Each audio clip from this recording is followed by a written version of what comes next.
आप देख रहे हैं फिल्म स्टडी। अब सफलता हुई निश्चित।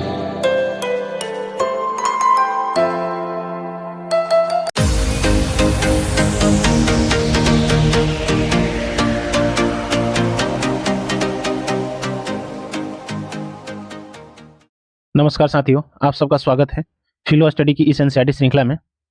हम लोग आज एनसीईआरटी हिस्ट्री का क्लास 6 का जो चैप्टर नंबर 10 है उसी को कंप्लीट करेंगे, अध्याय 10 को। इससे पहले आप जाके प्लेलिस्ट में देख सकते हैं, चैप्टर नंबर 1 से लेकर चैप्टर नंबर 9 तक पूरा कंप्लीट वीडियो हो गया है। अगर आप इसको भी नहीं देखना चाहते हैं तो एक ही में चैप्टर नंबर 1 से लेकर चैप्टर नंबर 3, चैप्टर नंबर 3 से लेकर चैप्टर नंबर 6 का वीडियो प्लेलिस्ट में पड़ा हुआ है। ये मास्टर वीडियो करके है, ऐसा 4 वीडियो आएगा। अगर आप इसको भी देख लेते हैं तो आपका कंप्लीट हो जाएगा। तो आइए हम लोग देखते हैं इस चैप्टर में जो हम लोग को पढ़ना था, चैप्टर नंबर 10।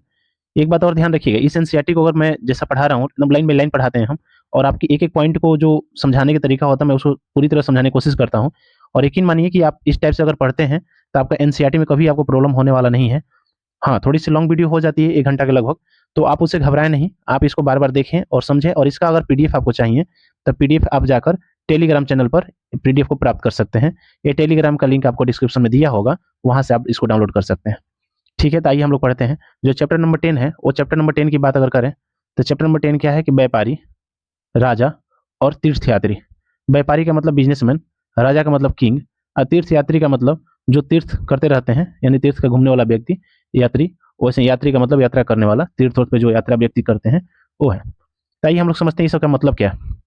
तो ये आया कहाँ से, तो कुछ क्वेश्चन हमेशा एनसीईआरटी देता है, ये लड़की के फॉर्म में आज दिया है। तो आज हम लोग देखते हैं इस लड़की के फॉर्म में।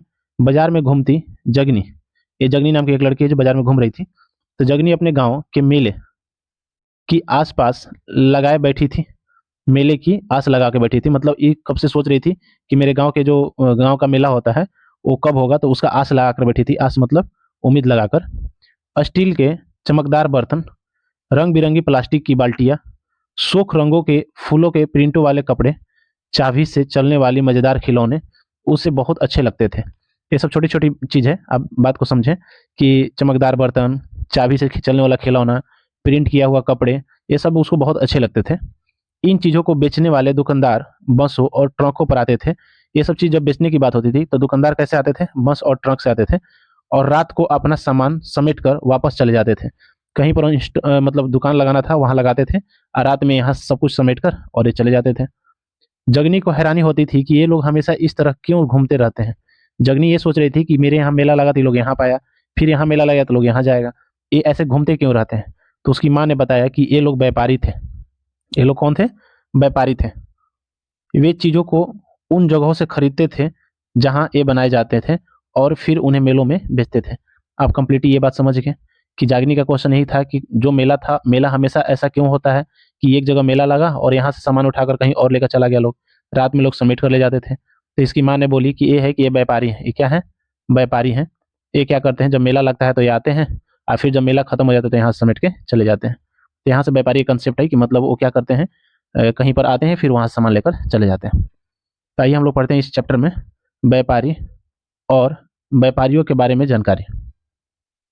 अध्याय 9 में आपने उत्तर के काले पॉलिश वाले बर्तन में पढ़ा होगा। जब चैप्टर हम 9 पढ़ाए थे आपको तो हमने बताया था कि भारत के उत्तर वाले जो क्षेत्र है, उत्तर वाले यानी ऊपर से उत्तर वाले क्षेत्र है, यहाँ पर कैसे बर्तन पाए जाते थे, तो काले पॉलिश वाले बर्तन पाए जाते थे।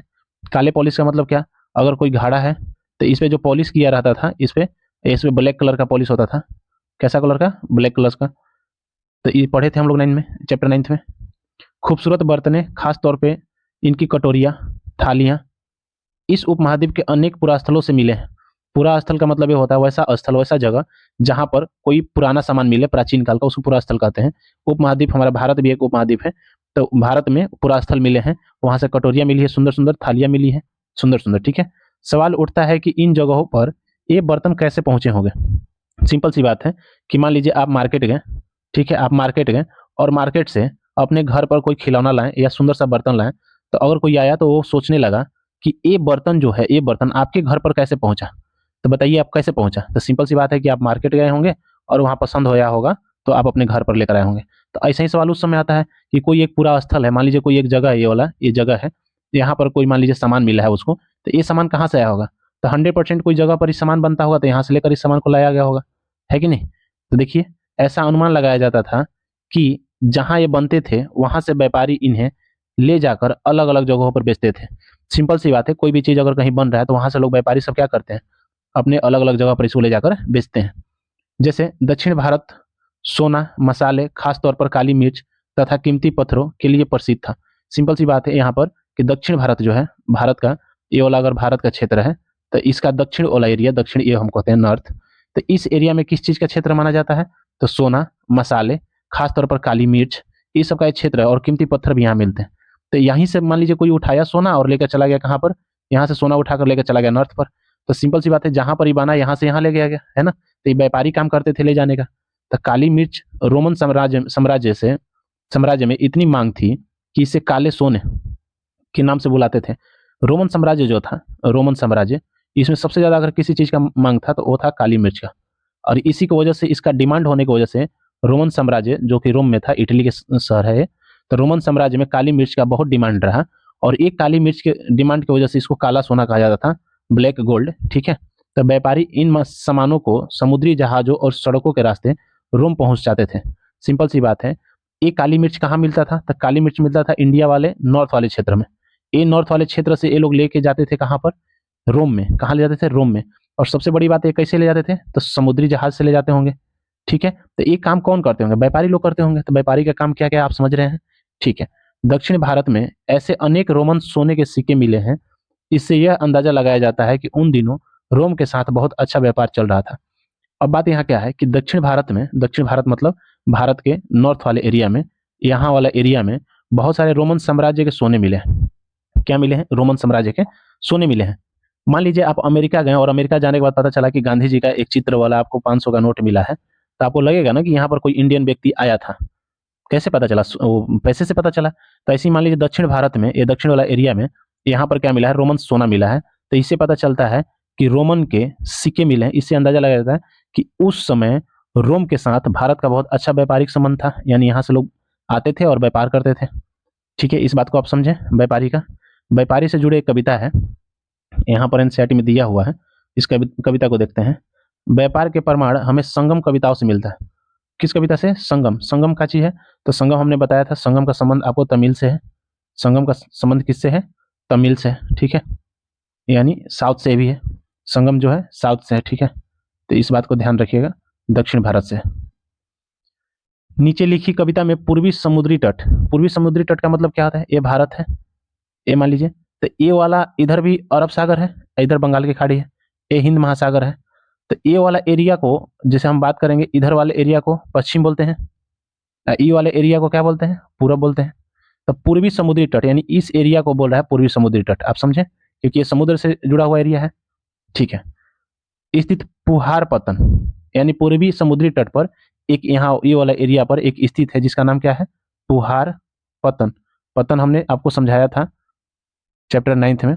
पतन का मतलब बंदरगाह होता है, पतन का मतलब क्या होता है, बंदरगाह। बंदरगाह किसे कहते हैं, तो आपको पता होना चाहिए, जहां पर पानी वाला जहाज आकर व्यापार करती है उस जगह बंदरगाह कहा जाता है। जैसे में हवाई जहाज के लिए एयरपोर्ट का यूज करते हैं, क्या चीज का यूज करते हैं, एयरपोर्ट का। बस डिपो के लिए डिपो का यूज करते हैं, उसी प्रकार अगर पानी वाला जहाज का बात करें उसको बंदरगाह या पतन के लिए वर्ड यूज करते हैं।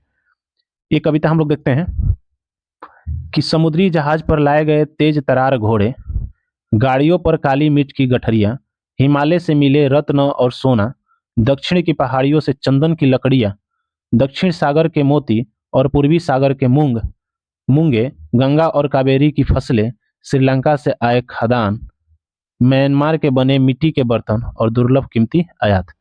आप ध्यान समझें, इस कविता में क्या क्या क्वेश्चन पूछ जाएगा, इसे ध्यान रखना आप लोग।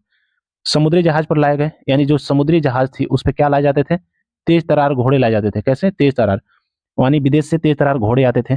गाड़ियों पर काली मिर्च की गठरियां, यानी जो गाड़ी थी उस गाड़ी पर क्या होता था, काली मिर्च की गठरी बनी जाती थी। हिमालय से क्या चीज, तो रत्न और सोने। ठीक है, दक्षिण भारत से क्या चीज, दक्षिण भारत की पहाड़ियों से क्या चीज, चंदन की लकड़ियां, जो पुष्पा मूवी देखे हो, चंदन की लकड़ी साउथ से। दक्षिणी सागर से बात करेंगे, वही दक्षिण वाला सागर ये वाला, मोती। और पूर्वी सागर, जो मैंने अभी जस्ट ये वाला क्षेत्र बताया था, ये पूर्वी सागर से क्या चीज, मूंगे क्या होता है, सीप कहते हैं, पानी का जो मूंग होती है, इसे पर्वत भी बनता है। ठीक है, मूंग का पर्वत, तो ये मूंग होती है, मूंग दाल नहीं समझना है।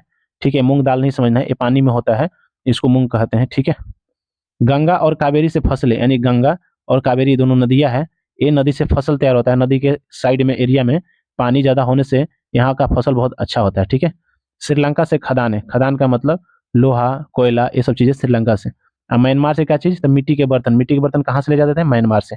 और दुर्लभ कीमती आयात, इस बात को ध्यान रखिए, इस कविता में बहुत सारी चीजों को समझाया गया है। नेक्स्ट देखिए, व्यापारियों ने कई समुद्री रास्ते खोज निकाले। जो भी व्यापारी थे वो लोग क्या किया, बहुत सारे समुद्री रास्ते खोज के निकाले। इनमें से कुछ समुद्र के किनारे चलते थे, कुछ अरब सागर और बंगाल की खाड़ी पार करते थे। नाविक मानसूनी हवा का फायदा उठाकर अपनी यात्रा जल्दी पूरी कर लेते थे। नाविक का मतलब उसको कहते हैं जो नाव चलाते हैं, नाव चलाने वाले को नाविक कहते हैं, नाव चलाते हैं ये नाविक होते हैं। मानसूनी हवा का मतलब ये है कि मान लो एक नदी के धार है, ऐसे ऐसे नदी का धार है, इधर से इधर जा रहा है नदी का धार बहुत तेजी से, और तुम भी नाव लेकर इधर ही जा रहे हो, तो हवा जो मार रहा है हवा इधर का, तो तुम पानी के हिसाब से आप चलने लगिएगा आपका नाव, तो इसका मतलब आपका सफर बहुत तेज हो जाएगा। तो जो नाविक होते थे ना वो जानते थे कि इस मौसम में पानी का जो बहाव होगा इस साइड होगा, तो उसी मौसम में ये जाने की कोशिश करते थे इस साइड। ठीक है।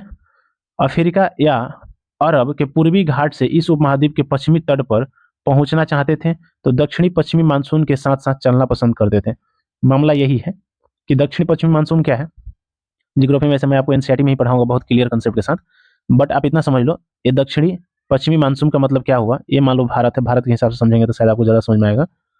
तो ये मान लीजिए भारत का दक्षिण ए है, ठीक है, आप पश्चिम में है, तो जो इधर से हवा चलती है, इधर वाली हवा, इसको हम दक्षिण पश्चिम हवा कहते हैं। ठीक है। जैसे ऐसे आप नहीं समझ में आता ऐसे समझो, ये आपका नॉर्थ हुआ जिसको उत्तर कहेंगे, ये साउथ हुआ जिसको दक्षिण कहेंगे, ये क्या हुआ, साउथ हुआ जिसको हम दक्षिण कहेंगे। ठीक है। ये वेस्ट हुआ जिसको पश्चिम कहेंगे। तो दक्षिण पश्चिम क्या हुआ, तो इसके बीच वाले क्षेत्र को दक्षिण पश्चिम कहते हैं। तो इधर से जो हवाएं चलेगी, इधर से हवाएं, इसको दक्षिण पश्चिम कहती हैं। अब मान लीजिए हमको इंडिया जाना है और जाना इधर से है, तो हम क्यों नहीं उसी समय चले जब दक्षिण पश्चिम हवाएं चले, तो जब इधर चलेगी तो हमारा हवा की वजह से हमारा नाव जल्दी से इंडिया पहुंच जाएगा। ठीक है। लंबी यात्राओं के लिए मजबूत जहाजों का निर्माण किया जाता था। अगर आपको लंबा यात्रा करना है तो जहाज का निर्माण कैसा होना चाहिए, मजबूत होनी चाहिए। ठीक है। नेक्स्ट बात करेंगे समुद्र तटों से लगे राज्य। अब समुद्र तट से लगा हुआ राज्य कौन सा था, तो इस उपमहाद्वीप के दक्षिण भाग में बड़ा तटीय प्रदेश है। इनमें बहुत से पहाड़, पठार, नदी के मैदान हैं। नदियों के मैदानी इलाकों में कावेरी का मैदान सबसे उपजाऊ था। अगर बात करेंगे तो नदी तो बहुत है, लेकिन उसमें से कौन सा नदी का क्षेत्र है जो सबसे ज्यादा उपजाऊ है, तो वो थी कौन सी, कावेरी। ठीक है, याद रखिएगा। मैदानी इलाकों तथा तटीय इलाकों के सरदारों और राजाओं के पास धीरे धीरे काफी संपत्ति और शक्ति हो गई थी। सिंपल सी बात है, मान लीजिए आपका ये जगह है भारत का, इधर नदी वाला यानी यह समुद्री है, तो इधर से लोग ही बाहर से आते थे, तो ये वाला क्षेत्र जो था, ये वाला क्षेत्र, यहाँ का जो राजा था, राजा विदेशियों से आए हुए पैसे रखते थे और यहाँ मसाला बेचते थे। तो यहाँ के राजा क्या हो गए थे और सरदार बहुत शक्तिशाली हो गए थे, संपत्ति इनके पास बहुत हो गया था। रीजन, क्योंकि बाहर से जो लोग आते थे ये वाले क्षेत्र पे, ये वाले क्षेत्र पे जो बाहर से आते थे ये पैसा देते थे और यहाँ से मसाला खरीद के ले जाते थे। और जब ले जाते थे तो यहाँ का पैसा इस राजा लोगों के पास होता था, तो राजा और सरदार यहाँ के बहुत अमीर हो गए। ठीक है। संगम कविताओं में मुवेंदार ध्यान रखिएगा, इसको बोलते हैं मुवेंदार की चर्चा मिलती है। यह एक तमिल शब्द है जिसका अर्थ होता है तीन मुखिया। मुवेंदार का अर्थ क्या होता है, तीन मुखिया, जिसका प्रयोग तीन शासक परिवारों के लिए किया जाता है। मुवेंदार का मतलब याद रखिएगा, कितना मुखिया, तीन मुखिया। ठीक है, तीन मुखिया, ये बात का ध्यान रखिएगा। इसका तीन शासक होता है, इसका प्रयोग किसके लिए होता है, तीन शासक मुखियाओं के लिए किया जाता है, जिसमें कौन कौन थे, चोल, चेर और पांडे। ठीक है, यही तीन मुखिया थे, चोल, चेर और पांडे, जो करीब 2300 साल पहले दक्षिण भारत में काफी शक्तिशाली माने जाते थे। ये दो दक्षिण भारत का जगह है, यहाँ पर तीन लोग थे। ये तीन लोग कौन कौन से, तो वही चोल, चेर और पांडे थे। ये लगभग आज से 2300 साल पहले की बात अगर किया जाए तो बहुत शक्तिशाली अपने आप को मानते थे और थे भी। इन तीनों मुखिया, इन्हीं को तीन मुखिया कहा जाता है। इन तीनों मुखियाओं के अपने अपने दो सत्ता केंद्र थे। कितने केंद्र थे, दो। केंद्र का मतलब क्या होता है, जैसे बिहार का केंद्र कहाँ है, पटना। भारत का केंद्र कहाँ है, दिल्ली। तो इन लोगों का दो सत्ता केंद्र होता था। इनमें से एक तटीय हिस्से में और दूसरा अंदरूनी हिस्से में। मान लीजिए ये वाला एक क्षेत्र हुआ, यहाँ पर क्या है, समुद्र लगा हुआ है, समुद्र लगा हुआ है। ठीक है, तो इस समुद्र वाले एरिया पर अगर बात करेंगे कि चोल का एगो केंद्र कहाँ है, तो एगो केंद्र ये लोग पानी के पास रखता था, यानी समुद्री एरिया के पास रखता था एक केंद्र। ठीक है, और एक केंद्र कहाँ रखता था, तो शहर के अंदर। एक केंद्र कहाँ रहता था, शहर के अंदर। तो आप ध्यान रखिएगा, ये लोग दो केंद्र रखते थे, एक पानी के पास, तटीय जगह पर, तटीय का मतलब तट यानी पानी जहां हो, मान लीजिए समुद्र है या इधर, तो इस वाले क्षेत्र को हम तटीय क्षेत्र बोलते हैं, ठीक है। इस तरह 6 केंद्र में से 2 बहुत महत्वपूर्ण केंद्र थे, यानी 3 मुखिया हैं तो 2 2 केंद्र होगा तो कितना हो जाएगा, 6 केंद्र हो जाएगा। इसमें से 2 को बहुत महत्वपूर्ण था, एक चोल का पतन पुहार या कावेरी पट्टनम उसी को कहा जाता है, दूसरा पांडे की राजधानी मदुरै। देखिए 2 पॉइंट बहुत इंपॉर्टेंट है।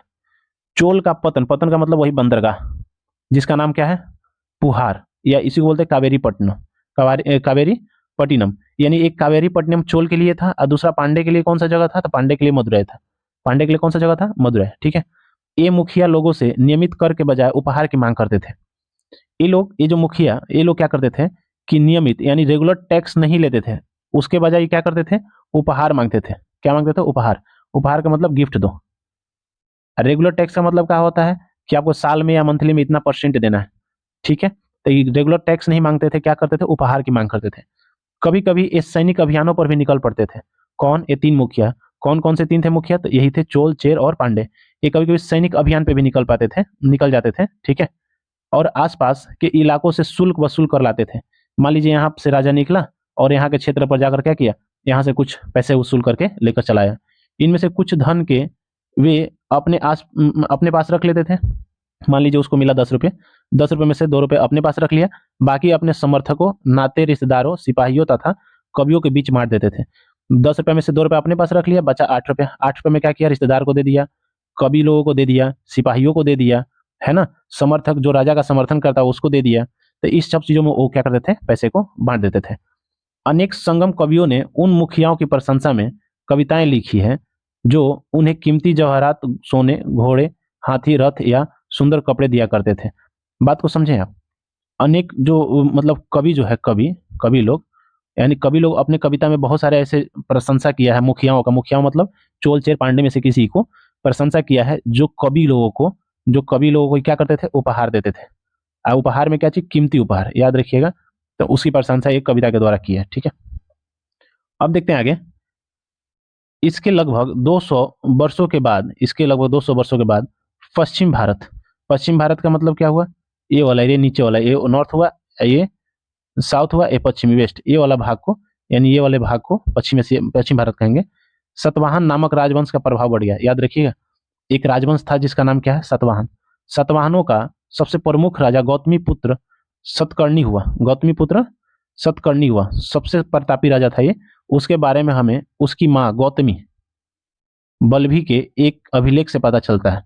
सिंपल सी बात है कि अगर बात करेंगे सतवाहन का सबसे प्रतापी राजा कौन था, तो वो था सतकर्णी, गौतमी पुत्र सतकर्णी। अब इसका कैसे पता चलता है या इसको अभिलेख कहाँ मिला, तो इसका गौतमी माँ थी, माँ का नाम क्या था, गौतमी बलश्री के एक अभिलेख से पता चलता है कि बहुत शक्तिशाली था और सतवाहन राजवंश का था, ठीक है। वह और अन्य सभी सतवाहन शासकों दक्षिणापथ के स्वामी कहे जाते थे। सिंपल सी बात है, जो भी सतवाहन राजा को पता है क्या बोला जाता था, दक्षिणापथ का स्वामी कहा जाता था। इस बात को याद रखिएगा, दक्षिणापथ का स्वामी, भूलिएगा मत इसको, बहुत क्वेश्चन बार बार पूछता है, स्वामी, ठीक है। दक्षिणापथ का शाब्दिक अर्थ क्या होता है, दक्षिण की ओर जाने वाला रास्ता। ये दक्षिणापथ का मतलब होता है ऐसा रास्ता जो दक्षिण की ओर जाता हो। यही आपका नॉर्थ है, दक्षिण है। पूरे दक्षिण क्षेत्र के लिए यही नाम प्रचलित था। ये पूरे दक्षिण का क्षेत्र जो था, इसके लिए दक्षिणापथ नाम प्रचलित था। श्री सतकर्णी ने पूर्वी, पश्चिमी तथा दक्षिणी तटों पर अपनी सेनाएं भेजी। यानी ये वाला जो भाग है, तो ये पूर्वी वाला पे ये पश्चिमी है, ठीक है, ये पूर्वी है। इस पे भी और इस पे भी अपना सेना को भेजा। कौन, और दक्षिण वाला भी सतकर्णी ने ये तीनों जगहों पर सेना को भेजा था, ठीक है। तो आप याद रखिएगा, सतवाहन वंश का सबसे प्रतापी राजा को हमने बताया किस अभिलेख से मिला था, उसकी माँ का अभिलेख से, और इनका राज कहाँ कहाँ रहा, ये सब चीजें बता दी हम। दक्षिणापथ के नाम से किसे जाना जाता था, सतवाहन राजाओं को। अब नेक्स्ट देखिए, रेशम मार्ग की कहानी। कीमती चमकीले रंग और चिकनी मुलायम बनावट की वजह से रेशमी कपड़े अधिकांश समाज में बहुमूल्य माने जाते थे। ये जो रेशम के कपड़े होते हैं ना, ये बहुमूल्य क्यों माने जाते हैं, क्योंकि इनका थोड़ा सा ना, जैसे बहुत कीमत होता है इनका, चमकीले होते हैं, चिकना होता है, मुलायम होता है इसका बनावट, ठीक है, और रेशमी कपड़े होते हैं, अधिकांश समाज में इसलिए बहुमूल्य बनते हैं। बहुमूल्य का मतलब थोड़ा सा इसको महंगा माना जाता है। रेशमी कपड़ा तैयार करना एक जटिल प्रक्रिया है, इसको तैयार करने में बहुत कठिन होता है। रेशम के कीड़े से कच्चा रेशम निकालकर सूत कताई होती है और फिर उससे कपड़ा बुना जाता है। तो ध्यान रखिएगा, रेशम के कीड़े से जो रेशम के कपड़ा बनता है, तो रेशम के कपड़ा कैसे बनता है? तो रेशम का कपड़ा बनता है रेशम के कीड़े से। किससे बनता है? रेशम के कीड़े से। ये बात को आप ध्यान रखिएगा, ठीक है। रेशम बनाने की तकनीक का आविष्कार सबसे पहले रेशम बनाने का तकनीक का आविष्कार सबसे पहले चीन में करीब 7,000 साल पहले हुआ था। इस तकनीक को उन्होंने हजारों साल तक बाकी दुनिया से छुपाए रखा था। जो चीन में जब इसका खोज हो गया था, कब? 7,000 साल पहले। तो ये लोग क्या किए थे कि पूरी दुनिया से छुपा के रखा था। पर चीन से पैदल, घोड़े, ऊंट, कुछ लोग दूर दूर की जगहों पर जाते थे और अपने साथ रेशमी कपड़े भी ले जाते थे। जिस रास्ते से लोग यात्रा करते थे वह रेशम मार्ग या सिल्क रूट के नाम से प्रसिद्ध हो गया। बहुत इंपॉर्टेंट बात को समझते हैं थोड़ा सा। देखिए, ये रेशम की कहानी क्या है? तो रेशम सबसे पहले चीन में हुआ था। कब? तो 7,000 साल पहले चीन में। ये चीन में जब हुआ था तो यहाँ से लोग को छुपा के रखा गया था। चीन वाले छुपा के रखे थे कि इसके बारे में किसी को पता ना चले। लेकिन बहुत लोग एक जगह से दूसरे जगह जाते थे घोड़े से, बहुत सारी चीज़ों से। तो यहाँ से जाकर ये लोग क्या करते थे? रेशम के व्यापार करते थे, रेशम यहाँ से यहाँ पहुँचाते थे, ठीक है, इस एरिया से। तो अब सिंपल से जिस एरिया से जाते थे रेशम लेकर, मान लीजिए यहाँ से इन्होंने यहाँ गया रेशम लेकर, तो इस सब रूट को क्या कहा जाता था? Silk route. इसको क्या कहा जाता था? सिल्क रूट, ठीक है। तो याद रखिए, सिल्क रूट या रेशम मार्ग इसी को कहा जाता है। कभी कभी चीन के शासक ईरान, पश्चिम एशिया के शासकों को उपहार के तौर पर रेशमी कपड़े भेजते थे। कभी कभी क्या होता था कि ईरान और पश्चिम एशिया के शासक को उपहार यानी गिफ्ट देने के लिए लोग क्या देता था? चीन वाले तो रेशमी कपड़े भेजते थे। यहाँ से रेशम के बारे में जानकारी और भी पश्चिम की ओर फैल गई। जब आप उपहार में किसी को देते हैं तो लोग सोचता है कि ये कैसे बना, कैसे नहीं बना। तो यहाँ से भी वो लोगों को समझ में आ गया कि ईरान वाले लोगों को, पश्चिम एशिया वाले लोगों को, कि रेशम नाम का भी चीजें होती है। तो इसका पूरी जानकारी फैल गया। करीब 2000 साल पहले रोम के शासक और धनी लोगों के बीच रेशमी कपड़े पहनना एक फैशन बन गया। लगभग आज से 7,000 साल पहले खोज हुआ था, लेकिन आज से 2000 साल पहले की अगर बात करेंगे तो रोम के लोगों ने और वहाँ के धनी लोगों ने, शासक और धनी लोगों ने रेशमी कपड़ा पहनना और फैशन बना लिया। यानी बहुत नॉर्मल हो गया था रेशम कपड़ा पहनना। इसकी कीमत बहुत ही ज़्यादा होती थी। रेशम के कपड़े की कीमत बहुत ज़्यादा होती थी क्योंकि चीन से इसे लाने में दुर्गम पहाड़ी और रेगिस्तानी रास्तों से होकर जाना पड़ता था। अब रेशम मार्ग महंगा क्यों होता था? कोई भी चीज़ महंगा इसलिए होता है, या तो उसकी प्रक्रिया जटिल होती होगी उसको निकालने में, या उसको बनाने में जटिल प्रक्रिया होती होगी, या उसको लाने में जटिल प्रक्रिया होती होगी, कठिन होता होगा लाने में। इसकी वजह से उसकी महंगाई बढ़ जाती है और उसकी कीमत बढ़ जाता है। तो अब जो रेशम है, रेशम को लाने के लिए चीन से लाना पड़ता था। दुर्गम का मतलब होता है उबड़ खाबड़ रास्ता, खराब रास्ता। तो दुर्गम पहाड़ी, जो खराब पहाड़ी है, रेगिस्तानी एरिया से होकर इसको जाना पड़ता, तो महंगाई तो होना ही होना है। यही नहीं, रास्ते के आसपास रहने वाले लोग व्यापारी से यात्रा शुल्क भी मांगते थे। सिंपल सी बात है, अगर आप यहाँ से रेशम लेकर यहाँ आ रहे हैं तो इस क्षेत्र में जितने लोग होते होंगे, ये कहते होंगे कि इधर से जब जा रहे हो तो मुझे टैक्स देकर जाओ, ठीक है। तो इस टैक्स की वजह से भी क्या हो जाता है? महंगाई हो जाता है, ठीक है। नेक्स्ट देखिए, इसमें कह रहा है कि इसमें सिल्क रूट तथा उसकी शाखाओं को दिखाया गया है। मानचित्र 6 देखेंगे तो कुछ शासक इसके बड़े बड़े हिस्सों पर अपना नियंत्रण करना चाहते थे क्योंकि इस रास्ते पर यात्रा कर रहे व्यापारियों से उन्हें कर, शुल्क तथा तोहफा के जरिए लाभ मिलता था। अब ये वाला जो एरिया था जहाँ से यहाँ से रेशम उठाकर यहाँ लोग पहुँचता था, तो ये वाले एरिया पर बहुत सारे शासक सोचते थे कि मेरा कब्जा हो जाए, ताकि यहाँ पर जो सिल्क बेचने के लिए लोग जाते हैं तो उनका टैक्स हमको मिले, या उपहार के तौर पे हमको सिल्क ही दे दे। तो यहाँ से टैक्स मिलने की ज़्यादा चांस होती थी। तो इस एरिया पर शासक लोग या सूबेदार लोग या कोई भी अन्य लोग इस पर राज करना चाहते थे, ठीक है। इसके बदले इस शासक इन व्यापारियों को अपने राज्य से गुजरते वक्त लुटेरों के आक्रमण से सुरक्षा देते थे। अब ये क्या कहते थे कि भाई अगर आप इस एरिया से गुजर रहे हो तो हम इस एरिया के राजा हैं और इस एरिया में कोई लुटेरा आपके मतलब सामान को लूट नहीं सकता है, तो इसका सुरक्षा देने का भी कार्य हम करेंगे, तो आप हमको इसका टैक्स दें, ठीक है। सिल्क रूट पर नियंत्रण रखने वाले शासकों में सबसे प्रसिद्ध कुषाण थे। याद रखिएगा, अगर किसी की बात करेंगे सिल्क रूट के लिए किस शासक को जाना जाता है तो कुषाण शासक। इसमें कनिष्क सबसे प्रतापी राजा हुआ, पढ़ेंगे बाद में, लेकिन आप इतना ध्यान रखिए सिल्क रूट पे नियंत्रण कौन शासक रखे थे? तो कुषाण।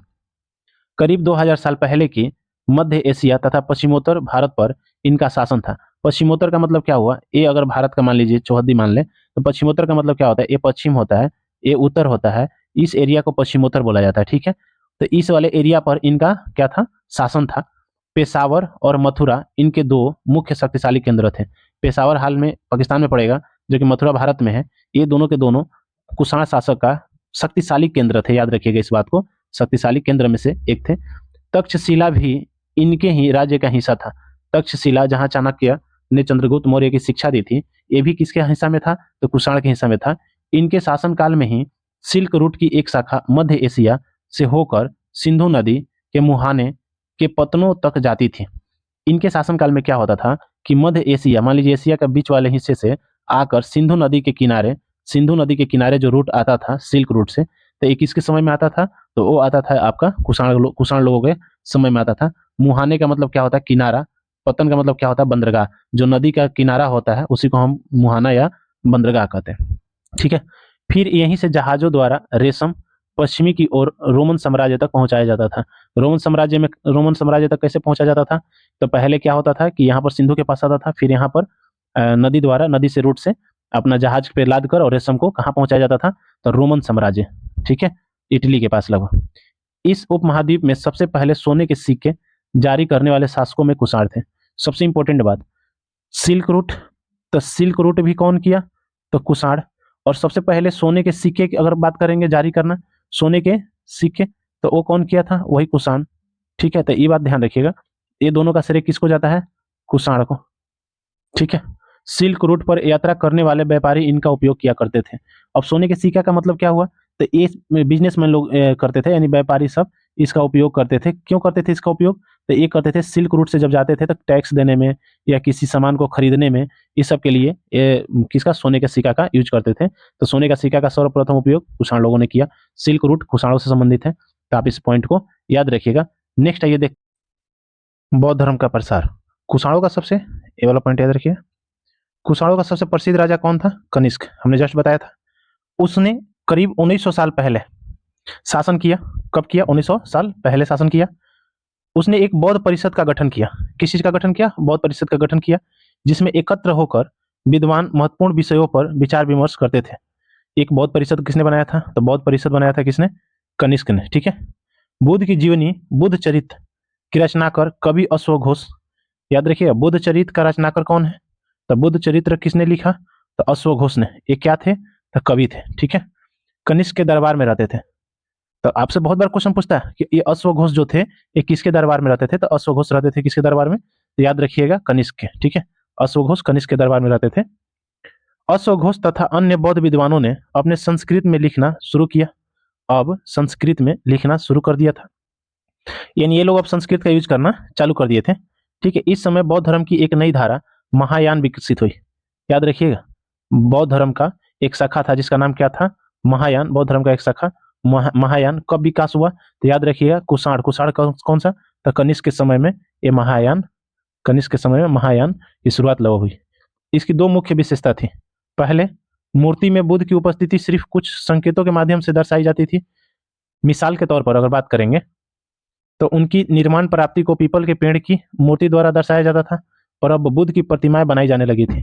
सिंपल सी बात है, अगर पूछा जाए कि बुद्ध की मूर्ति बनाने का शुरुआत कब हुआ बुद्ध का, बौद्ध धर्म में भगवान बुद्ध का मूर्ति यानी प्रतिमाएं बनाने की शुरुआत किसके समय से हुई? तो कुषाणों के समय से हुई। या कुषाण में भी कौन? तो राजा कनिष्क के समय में।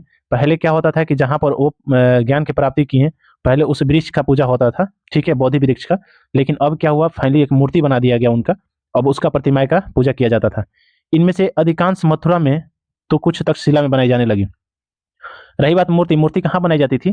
तो बहुत सारे जगह की बात करें तो इसमें से एक मथुरा था और एक क्या था? तक्षशिला। इस सब जगहों पे मूर्ति बनाई जाने लगी। यहाँ पर आप देख सकते हैं, ये मूर्ति है, ये ऐसा मूर्ति बनाया जा रहा है। ठीक है। अब इसमें कुछ एक पॉइंट लिखा हुआ है यहाँ, सांची के स्तूप का एक मूर्ति चित्र है। एक कहाँ के मूर्ति चित्र है? जो आप नीचे देख रहे हैं ये सांची का है। यहाँ इस वृक्ष और उसके नीचे खाली आसन को देखो। मूर्तिकारों ने यह बताने के लिए खुदाई करके यह मूर्ति बनाई है कि बुद्ध को ज्ञान की प्राप्ति इस वृक्ष के नीचे बैठकर ध्यान करते हुए हुई है। ये मूर्ति में आप देख सकते हैं, इस मूर्ति में क्या बताया गया है कि भगवान बुद्ध, ये वृक्ष है, ठीक है, ये वाला पॉइंट क्या है? ये वृक्ष है, और ये एक आसन है। ये क्या है? एक आसन है, और इसी आसन पे क्या है कि भगवान बुद्ध की ये वाला आसन, ये वाला आसन है। इस पे आसन पे भगवान बुद्ध की मतलब ज्ञान प्राप्ति होते हुए दिखाया गया इस टाइप से। आप इसको देख लीजिएगा। और दूसरा परिवर्तन क्या था? पहला परिवर्तन यह था कि मूर्ति बनाना चालू हो गया था। दूसरा परिवर्तन, बोधिसत्व में आस्था को लेकर आया, यानी बोधिसत्व में आस्था कीजिए। आस्था का मतलब जैसे भगवान में आस्था करते हैं वैसे अब बोधिसत्व में आस्था कीजिए, यानी बौद्ध धर्म में आस्था कीजिए। बोधिसत्व उन्हें कहते हैं जो ज्ञान प्राप्ति के बाद एकांतवास करते हुए ध्यान साधना कर सकते थे, लेकिन ऐसा करने के बजाय वे लोग को शिक्षा देने और मदद करने के लिए संसारिक परिवेश में ही रहना ठीक समझने लगे। ऐसा कुछ नहीं। बोधिसत्व का मतलब क्या होता है, सिंपल सी बात समझते हैं। बोधिसत्व क्या है, तो जो ज्ञान प्राप्ति के बाद, मान लीजिए किसी व्यक्ति को ज्ञान की प्राप्ति हो गई, इसके बाद ज्ञान प्राप्ति के बाद एकांतवास करते हुए, एकांत मतलब अकेले रहकर, एकांत का मतलब अकेले रहकर, वास मतलब रहना, एकांत यानी अकेले करते हुए ध्यान साधना कर सकते थे। लेकिन ऐसा करने के बजाय वे लोग शिक्षा देने और मदद के लिए संसारिक परिवेश यानी संसार में रहकर ही मतलब अच्छा समझने लगे कि यहाँ से भी सारी चीजें किया जा सकता है। धीरे धीरे बोधिसत्व की पूजा काफी लोकप्रिय हो गई और उन पूरे मध्य एशिया, चीन और बाद में कोरिया तथा जापान तक भी फैल गई। आज भी अगर देखिएगा तो चीन और कोरिया और जापान जैसे जगहों पर बौद्ध धर्म का प्रचार अत्यधिक है। ठीक है, तो नेक्स्ट आइए। बौद्ध धर्म का प्रसार पश्चिमी और दक्षिण भारत में हुआ, जहां बौद्ध भिक्षुओं के रहने के लिए पहाड़ों में दर्जनों गुफाएं खोदी गई थी। कहाँ हुआ था बौद्ध धर्म का प्रसार, तो पश्चिम और दक्षिण भारत। पश्चिम भारत का मतलब ये हुआ, ये भारत हुआ, ये वाला एरिया इसका भारत का हुआ, ये वाला एरिया पश्चिम, और ये वाला एरिया क्या हुआ, दक्षिण। ठीक है, तो दक्षिण एरिया में और पश्चिम एरिया में बौद्ध धर्म का प्रसार ज्यादा हुआ था। क्यों, क्योंकि यहाँ पर गुफाएं बहुत ज्यादा थी, खोदी गई थी इनको रहने के लिए। किनको रहने के लिए, तो बौद्ध भिक्षु लोगों को, यानी बौद्ध लोग जो धर्म मतलब बौद्ध धर्म जो लोग अपना लिए थे, तो उनको रहने के लिए यहाँ पर गुफाएं ज्यादा खोदवाई गई थी। इनमें से कुछ गुफाएं राजा और रानियों के आदेश पर बनाई गई, तो कुछ व्यापारियों ने बनवाया तथा कृषकों द्वारा बनवाया गया था। गुफा राजा भी बनवाया था रानी के आदेश पर, कुछ व्यापारी कुछ कृषक बनवाए थे। ज्यादातर गुफाएं पश्चिमी घाट के दर्रों के पास बनाई गई थी। पश्चिमी घाट ये वाला है, ये वाला एरिया को पश्चिमी घाट कहा जाता है। ठीक है, तो ज्यादातर यहाँ बनाया गया था। दक्कन के शहरों और तटों के समृद्ध बंदरगाहों और इन्हें जोड़ने वाली सड़कें भी इन्हीं दर्रों से होकर गुजरती थी। दक्कन क्या था, तो ये बीच वाला एरिया जो है दक्कन का क्षेत्र माना जाता है भारत का। ये भारत का जो बीच वाला एरिया है दक्कन का क्षेत्र माना जाता है। तो आप याद रखिएगा। ऐसा लगता है कि यात्रा करने वाले व्यापारी इन गुफाओं वाले मठों में विश्राम किया करते थे। बहुत सोचा गया कि यहाँ जो पहाड़ियाँ है, यहाँ पर गुफा क्यों बनाया गया है, तो लोगों का कहना है कि ऐसा लगता है कि यहाँ जो व्यापारी जाते थे ना, तब व्यापारी अपने आराम करने के लिए जगह का भी इस्तेमाल करते थे। बौद्ध धर्म दक्षिण पूर्व का मतलब आप समझने की कोशिश कीजिए। अगर ए वाला एरिया है तो ए दक्षिण है, ठीक है, ए पूर्व है, तो दक्षिण पूर्व का मतलब क्या हुआ, ए वाला जगह की ओर श्रीलंका, म्यांमार, थाईलैंड तथा इंडोनेशिया सहित दक्षिण पूर्व एशिया के अन्य भागों में फैला हुआ था।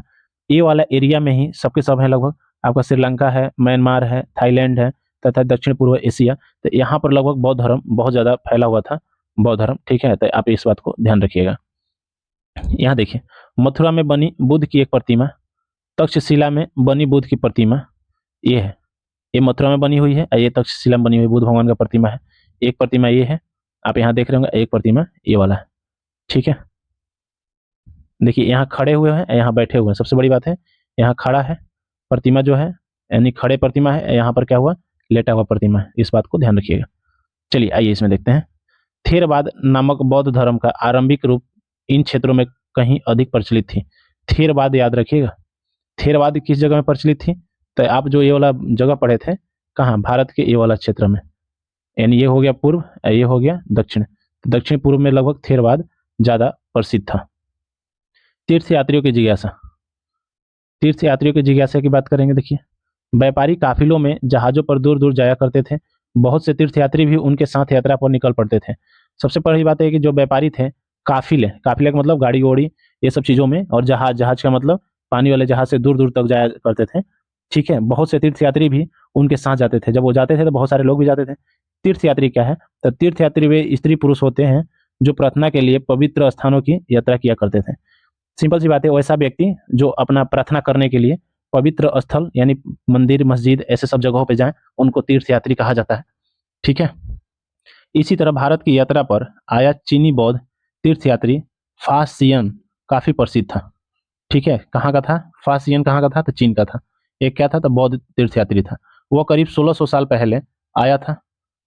स्वेन सांग 1400 साल पहले भारत आया और उसके करीब 50 साल बाद इत्सिंग आया। वे सब बुद्ध के जीवन से जुड़ी जगहों और प्रसिद्ध मठों को देखने के लिए भारत है। इंपॉर्टेंट इसमें क्या जानना है, तो चीनी बौद्ध भिक्षु आए थे, चीनी बौद्ध तीर्थयात्री आए थे। पहला कौन था, तो पहला था फासियन था। दूसरा कौन था, दूसरा आपका है लगभग कौन, श्वेन सांग है ना, स्वेन सांग, तसांग मत पढ़ना, स्वेन सांग। और थर्ड में कौन आया था, इत सिंह।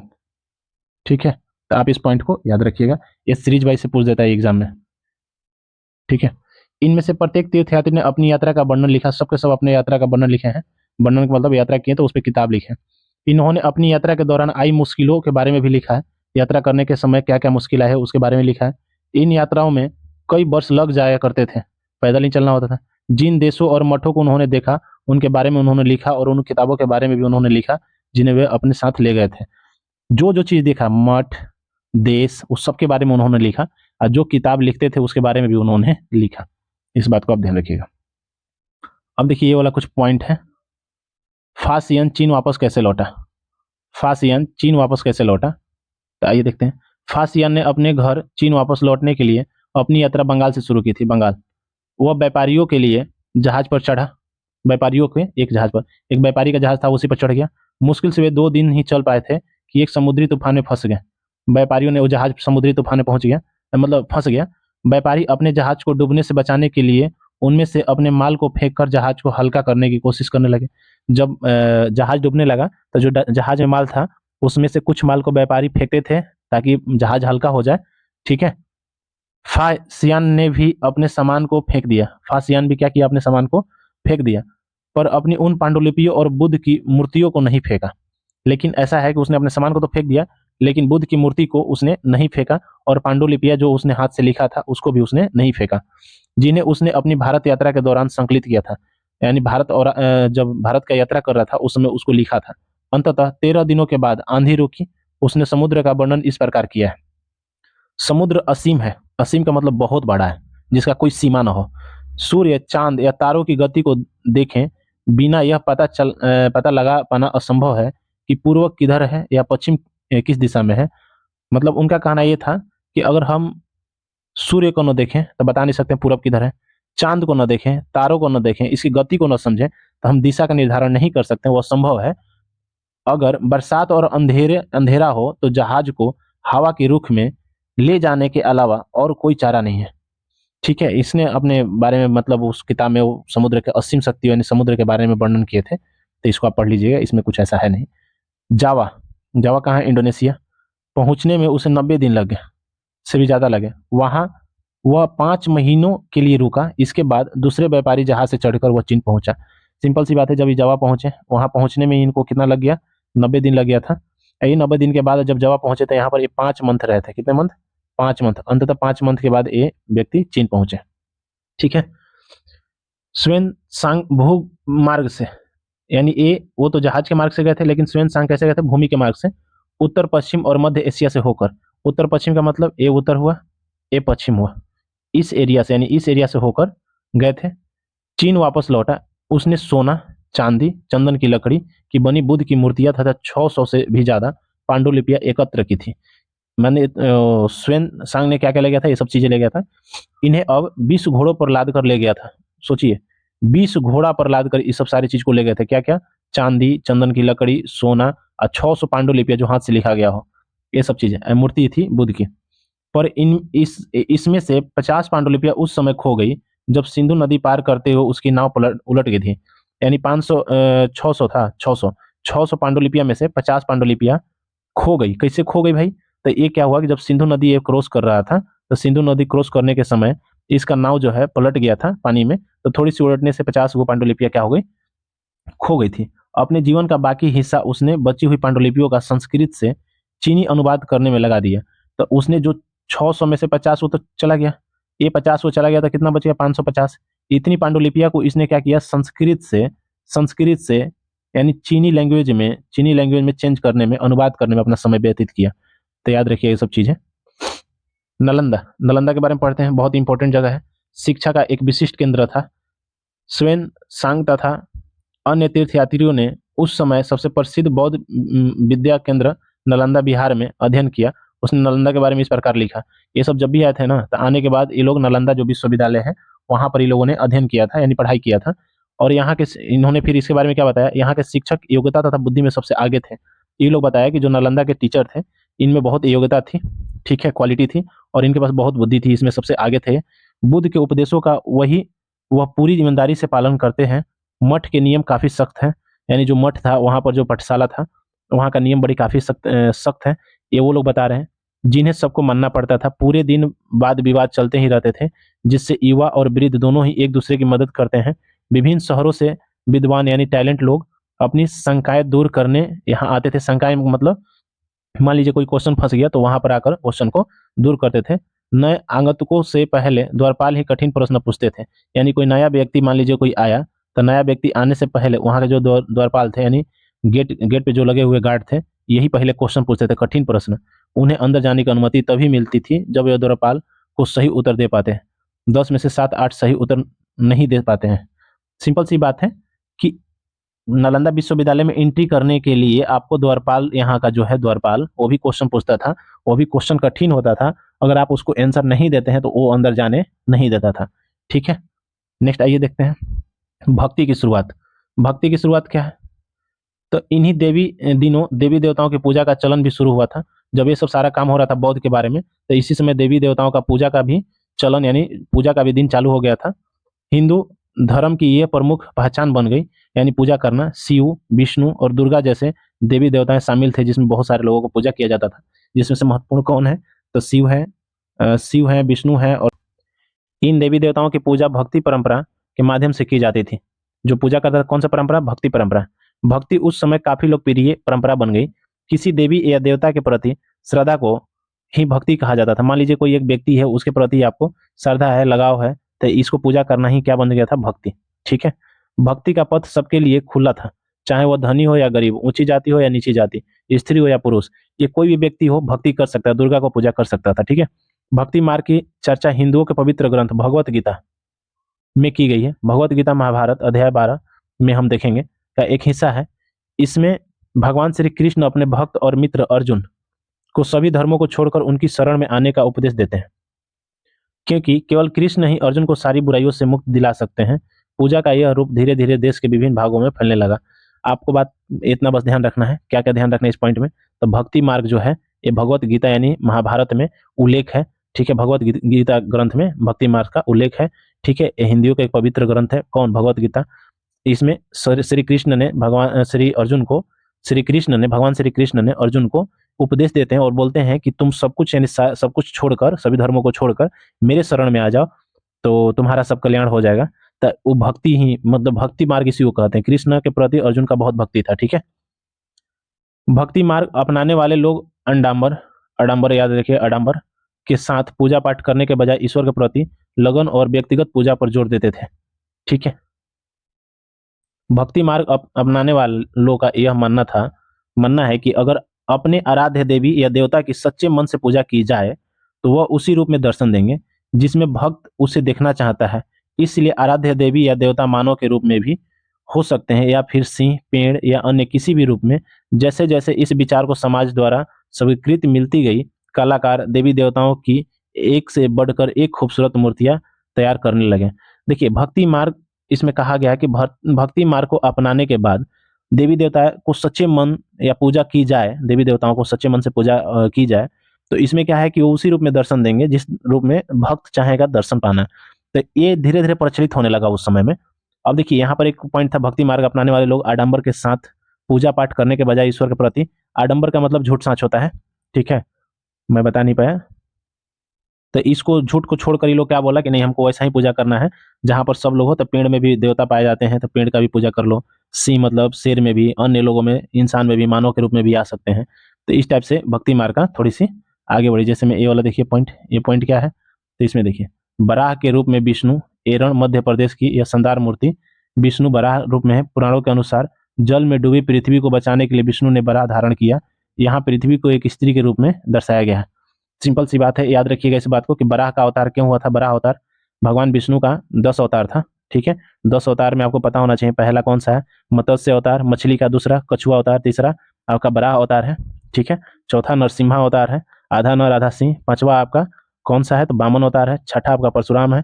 सातवां आपका राम है। आठवां कौन सा अवतार है? तो श्री कृष्ण का। और 9वां बौद्ध का। और 10वां आपका कली का अवतार होने वाला है। ठीक है, अब देखिए भक्ति का मतलब क्या होता है, हम लोग समझते हैं। कब से भक्ति हो रहा था? भक्ति भज शब्द से बना है जिसका अर्थ होता है विभाजित करना या हिस्सेदारी करना। यानी भज का मतलब विभाजित, डिवीजन करना, हिस्सेदारी, हिस्सा बांटना। इसका अर्थ यह है कि भक्ति भगवान और भक्त के बीच परस्पर एक अंतरंग संबंध है। अंतरंग का मतलब इंटरनल यानी अंदर से। भक्ति भागवत या भगवान के प्रति झुकाव है। भक्ति जो है भागवत या भगवान के प्रति झुकाव है। भगवत का एक अर्थ यह भी है जो अपने ऐश्वर्य तथा सुख को भक्तों के साथ बांटता है, यानी भक्त या भगवान भागवत अपने देवी देवताओं के भोग का हिस्सेदार होते हैं। बस इतना आप ध्यान रखिएगा कि भक्ति जो है भज शब्द से है, इसका अर्थ होता है विभाजित करना या हिस्सेदारी होता है। ठीक है, अब इसमें क्या है कि ये एक अतरंग शब्द है किसके, भगवान और भक्त के बीच में। ठीक है, भक्ति जो है भगवत या भगवान के प्रति झुकाव का बात करता है। ठीक है, देखिए नेक्स्ट में क्या है, एक भक्त द्वारा लिखी गई एक कविता। अधिकांश भक्ति साहित्य में हमें यही बताते हैं, बहुत सारे साहित्य जो है भक्ति साहित्य यही बताते हैं कि धन ऐश्वर्य ऊंचे पद के जरिए कभी ईश्वर से आत्मीयता नहीं बन सकती। आपके पास बहुत पैसे हो जाएं, बहुत ऐश्वर्य हो जाए, होदा आ जाए, ऊंचे आप पद हो जाए, तो इससे आप ऐसा नहीं कि ईश्वर को प्राप्त कर सकते हैं। करीब 1400 साल पहले शिव भक्त अपार द्वारा तमिल में लिखी गई एक कविता का यह एक अंश है। अपार नाम का एक व्यक्ति था जो बहुत बड़ा शिव भक्त था। अपार एक बेलाल था। बेलाल का मतलब इस शिव भक्त का एक रूप होते हैं जो भक्ति करते हैं शिव भक्ति को, उनको बेलाल कहा जाता है। आप अध्याय 9 में पढ़े थे। नष्ट होते अंगों वाला कुष्ठ रोगी, ब्राह्मणों की नजर में निचली जाति का व्यक्ति, कूड़ा करकट बटोर कर अपनी जीविका चलाने वाला इंसान, अगर ये लोग भी गंगा और अपनी जटाओं में छिपा लेने वाले शिव के दास बन जाएं तो मैं उनकी आराधना करूंगा, क्योंकि वे मेरे ईश्वर समान हैं। ठीक है, यानी लगभग सिंपल सी बात है, कितने छोटी छोटी चीजों को, कुष्ठ रोग वाले व्यक्ति, निचली जाति वाले व्यक्ति, यानी जो कम जीविका चलाते हैं उस व्यक्ति का, और मतलब ये सब चीजें है कि शिव अगर उनका भी आराधना करने लगे, मतलब लोग उनका आराधना करने लगे, इसलिए क्योंकि वो मेरे ईश्वर है। नेक्स्ट देखिए, देवी देवताओं का विशेष सम्मान होता था, इसलिए विशेष जगहों पर ही इनकी मूर्तियों को रखा जाता था। इन स्थानों को मंदिर कहा जाता था। जहां पर मूर्ति रखा जाता था देवी देवताओं जिसको लोग पूजा करते थे, उस स्थान को मंदिर कहा जाता था। अध्याय 12 में हम लोग मंदिर के बारे में पढ़ेंगे, है ना। भक्ति परंपरा ने चित्रकला, शिल्पकला, स्थापत्य कला के माध्यम से अभिव्यक्ति की प्रेरणा दी। यानी जो भक्ति परंपरा है, ठीक है, ये चित्रकला और भक्ति शिल्पकला, यानी जो मूर्ति बनाया जा रहा है कहीं ना कहीं वो स्थापत्य कला, मंदिर बनाया जा रहा है स्थापत्य कला, चित्रकला, चित्रकारी से, शिल्पकला, इस सब की वजह से आज हम लोग उसमें और जुड़ पाते हैं। अभिव्यक्ति की प्रेरणा मिलती है हम लोगों को उसमें और जुड़ने की। ठीक है, हिंदू की बात करेंगे। हिंदू क्या है, हिंदू शब्द इंडिया शब्द की तरह ही सिंधु या इंडस से निकला है। कहाँ से निकला है, सिंधु और इंडस से। यह शब्द अरबों या ईरानियों द्वारा उन लोगों के लिए उपयोग किया जाता था जो सिंधु नदी के पूर्व में रहते थे। मान लीजिए ये सिंधु नदी है, इधर की एरिया को पश्चिम कहा जाता था और इधर की एरिया को पूर्व कहा जाता था। ठीक है, तो ये जो यूज किया जाता था पूर्वी लोगों के लिए, यानी इधर वाले एरिया को लोगों के लिए यूज किया जाता था। ठीक है, और भारत का मैप देखिएगा तो ये है, तो यहाँ से सिंधु है, इस साइड वाला एरिया पाकिस्तान किया जाता है, इधर इंडिया, तो इधर वाले इंडिया वाले लोगों को हिंदू शब्द का यूज किया गया। किसने किया था, तो सर्वप्रथम अरब के लोगों ने और ईरानियों लोगों ने इसको कहा था। जो सिंधु नदी के पूर्व में रहते थे, यही शब्द उनके धार्मिक विश्वास तथा सांस्कृतिक परंपराओं के लिए भी प्रयुक्त होता है। इसी से हम लोग क्या करते हैं, तो हिंदू धर्म, धार्मिक के रूप में हिंदू धर्म या हिंदू संस्कृति के नाम से भी हम लोग इसको क्या करते हैं, प्रयुक्त करते हैं इस शब्द को। तो हिंदू क्या है, तो हिंदू अरब और ईरानियों द्वारा दिया गया शब्द है कि जो सिंधु नदी के पूर्व में लोग रहते थे उनको हिंदू कहा जाता है। ठीक है, ये अन्यत्र भाग है, अन्यत्र भाग को आप पढ़ लीजिएगा, दुनिया में क्या हो रहा था इस समय, आप इसको पढ़ लीजिएगा एक बार ताकि आपको इस बात को समझ में आए। यहाँ से स्क्रीनशॉट ले लीजिए अगर किताब नहीं है तो। बाकी हम इसका पीडीएफ आपको दे देंगे, इसका पीडीएफ आपको ऑलरेडी मिल जाएगा टेलीग्राम पर। ठीक है, यहाँ लिंक में दिया रहेगा, डिस्क्रिप्शन के लिंक में जाकर आप देख लीजिएगा। नेक्स्ट देखिए, उपयोगी शब्द क्या क्या था, तो क्या क्या था उपयोगी शब्द, व्यापारी समझ लिए थे, मोमेंदार समझ लिए थे, रास्ता या मार्ग सिल्क रूट, रेशम समझ लिए थे, कुषाण, महायान यानी इस समय मूर्ति का पूजा होना, बोधिसत्व, थेरवाद, तीर्थयात्री और भक्ति, ये सब सारी चीजें हम लोग समझ गए थे। उपयुक्त जोड़े बनाए, दक्षिणापथ स्वामी सतवाहन को कहा जाता था, आप लोगों को पता होना चाहिए। ठीक है, तो ये सब आप बना लीजिएगा, अशोक बुद्ध चरित्र, ये सब चीजें आप देख लीजिएगा। ठीक है, नेक्स्ट टॉपिक, कुछ तिथियां देखना है। तो रेशम बनाने की कला की खोज 7000 साल पहले चीन में हुई थी। चोल, चेर, पांडे ये लगभग 3 मुखिया के नाम से जाने जाते थे, जो 2300 साल पहले की बात है। रोमन साम्राज्य में रेशम कपड़े की मांग बढ़ती गई, लगभग 2000 साल के पहले की बात है। और कुषाण शासक कनिष्क 1900 साल पहले की बात है, इनका कनिष्क आया। फास यान भारत का आगमन 1600 साल पहले। स्वेन सांग कब आया था, जो भारत यात्रा या अपार की शिव स्तुति 1400 साल पहले। इस पॉइंट को आप याद रखिए, यही सब पॉइंट एग्जाम में बनता है। ठीक है, तो इसको चैप्टर नंबर 11 को चालू करते हैं, है ना। तो नए साम्राज्य और राज्य, इसमें क्या है टॉपिक, नए साम्राज्य और राज्य। साम्राज्य हम बताए थे बड़े क्षेत्र को बोला जाता था, राज्य क्या बोलता था, छोटे क्षेत्र को। ठीक है, साम्राज्य के लिए सम्राट का उपयोग होता था, राज्य के लिए राजा का उपयोग होता था।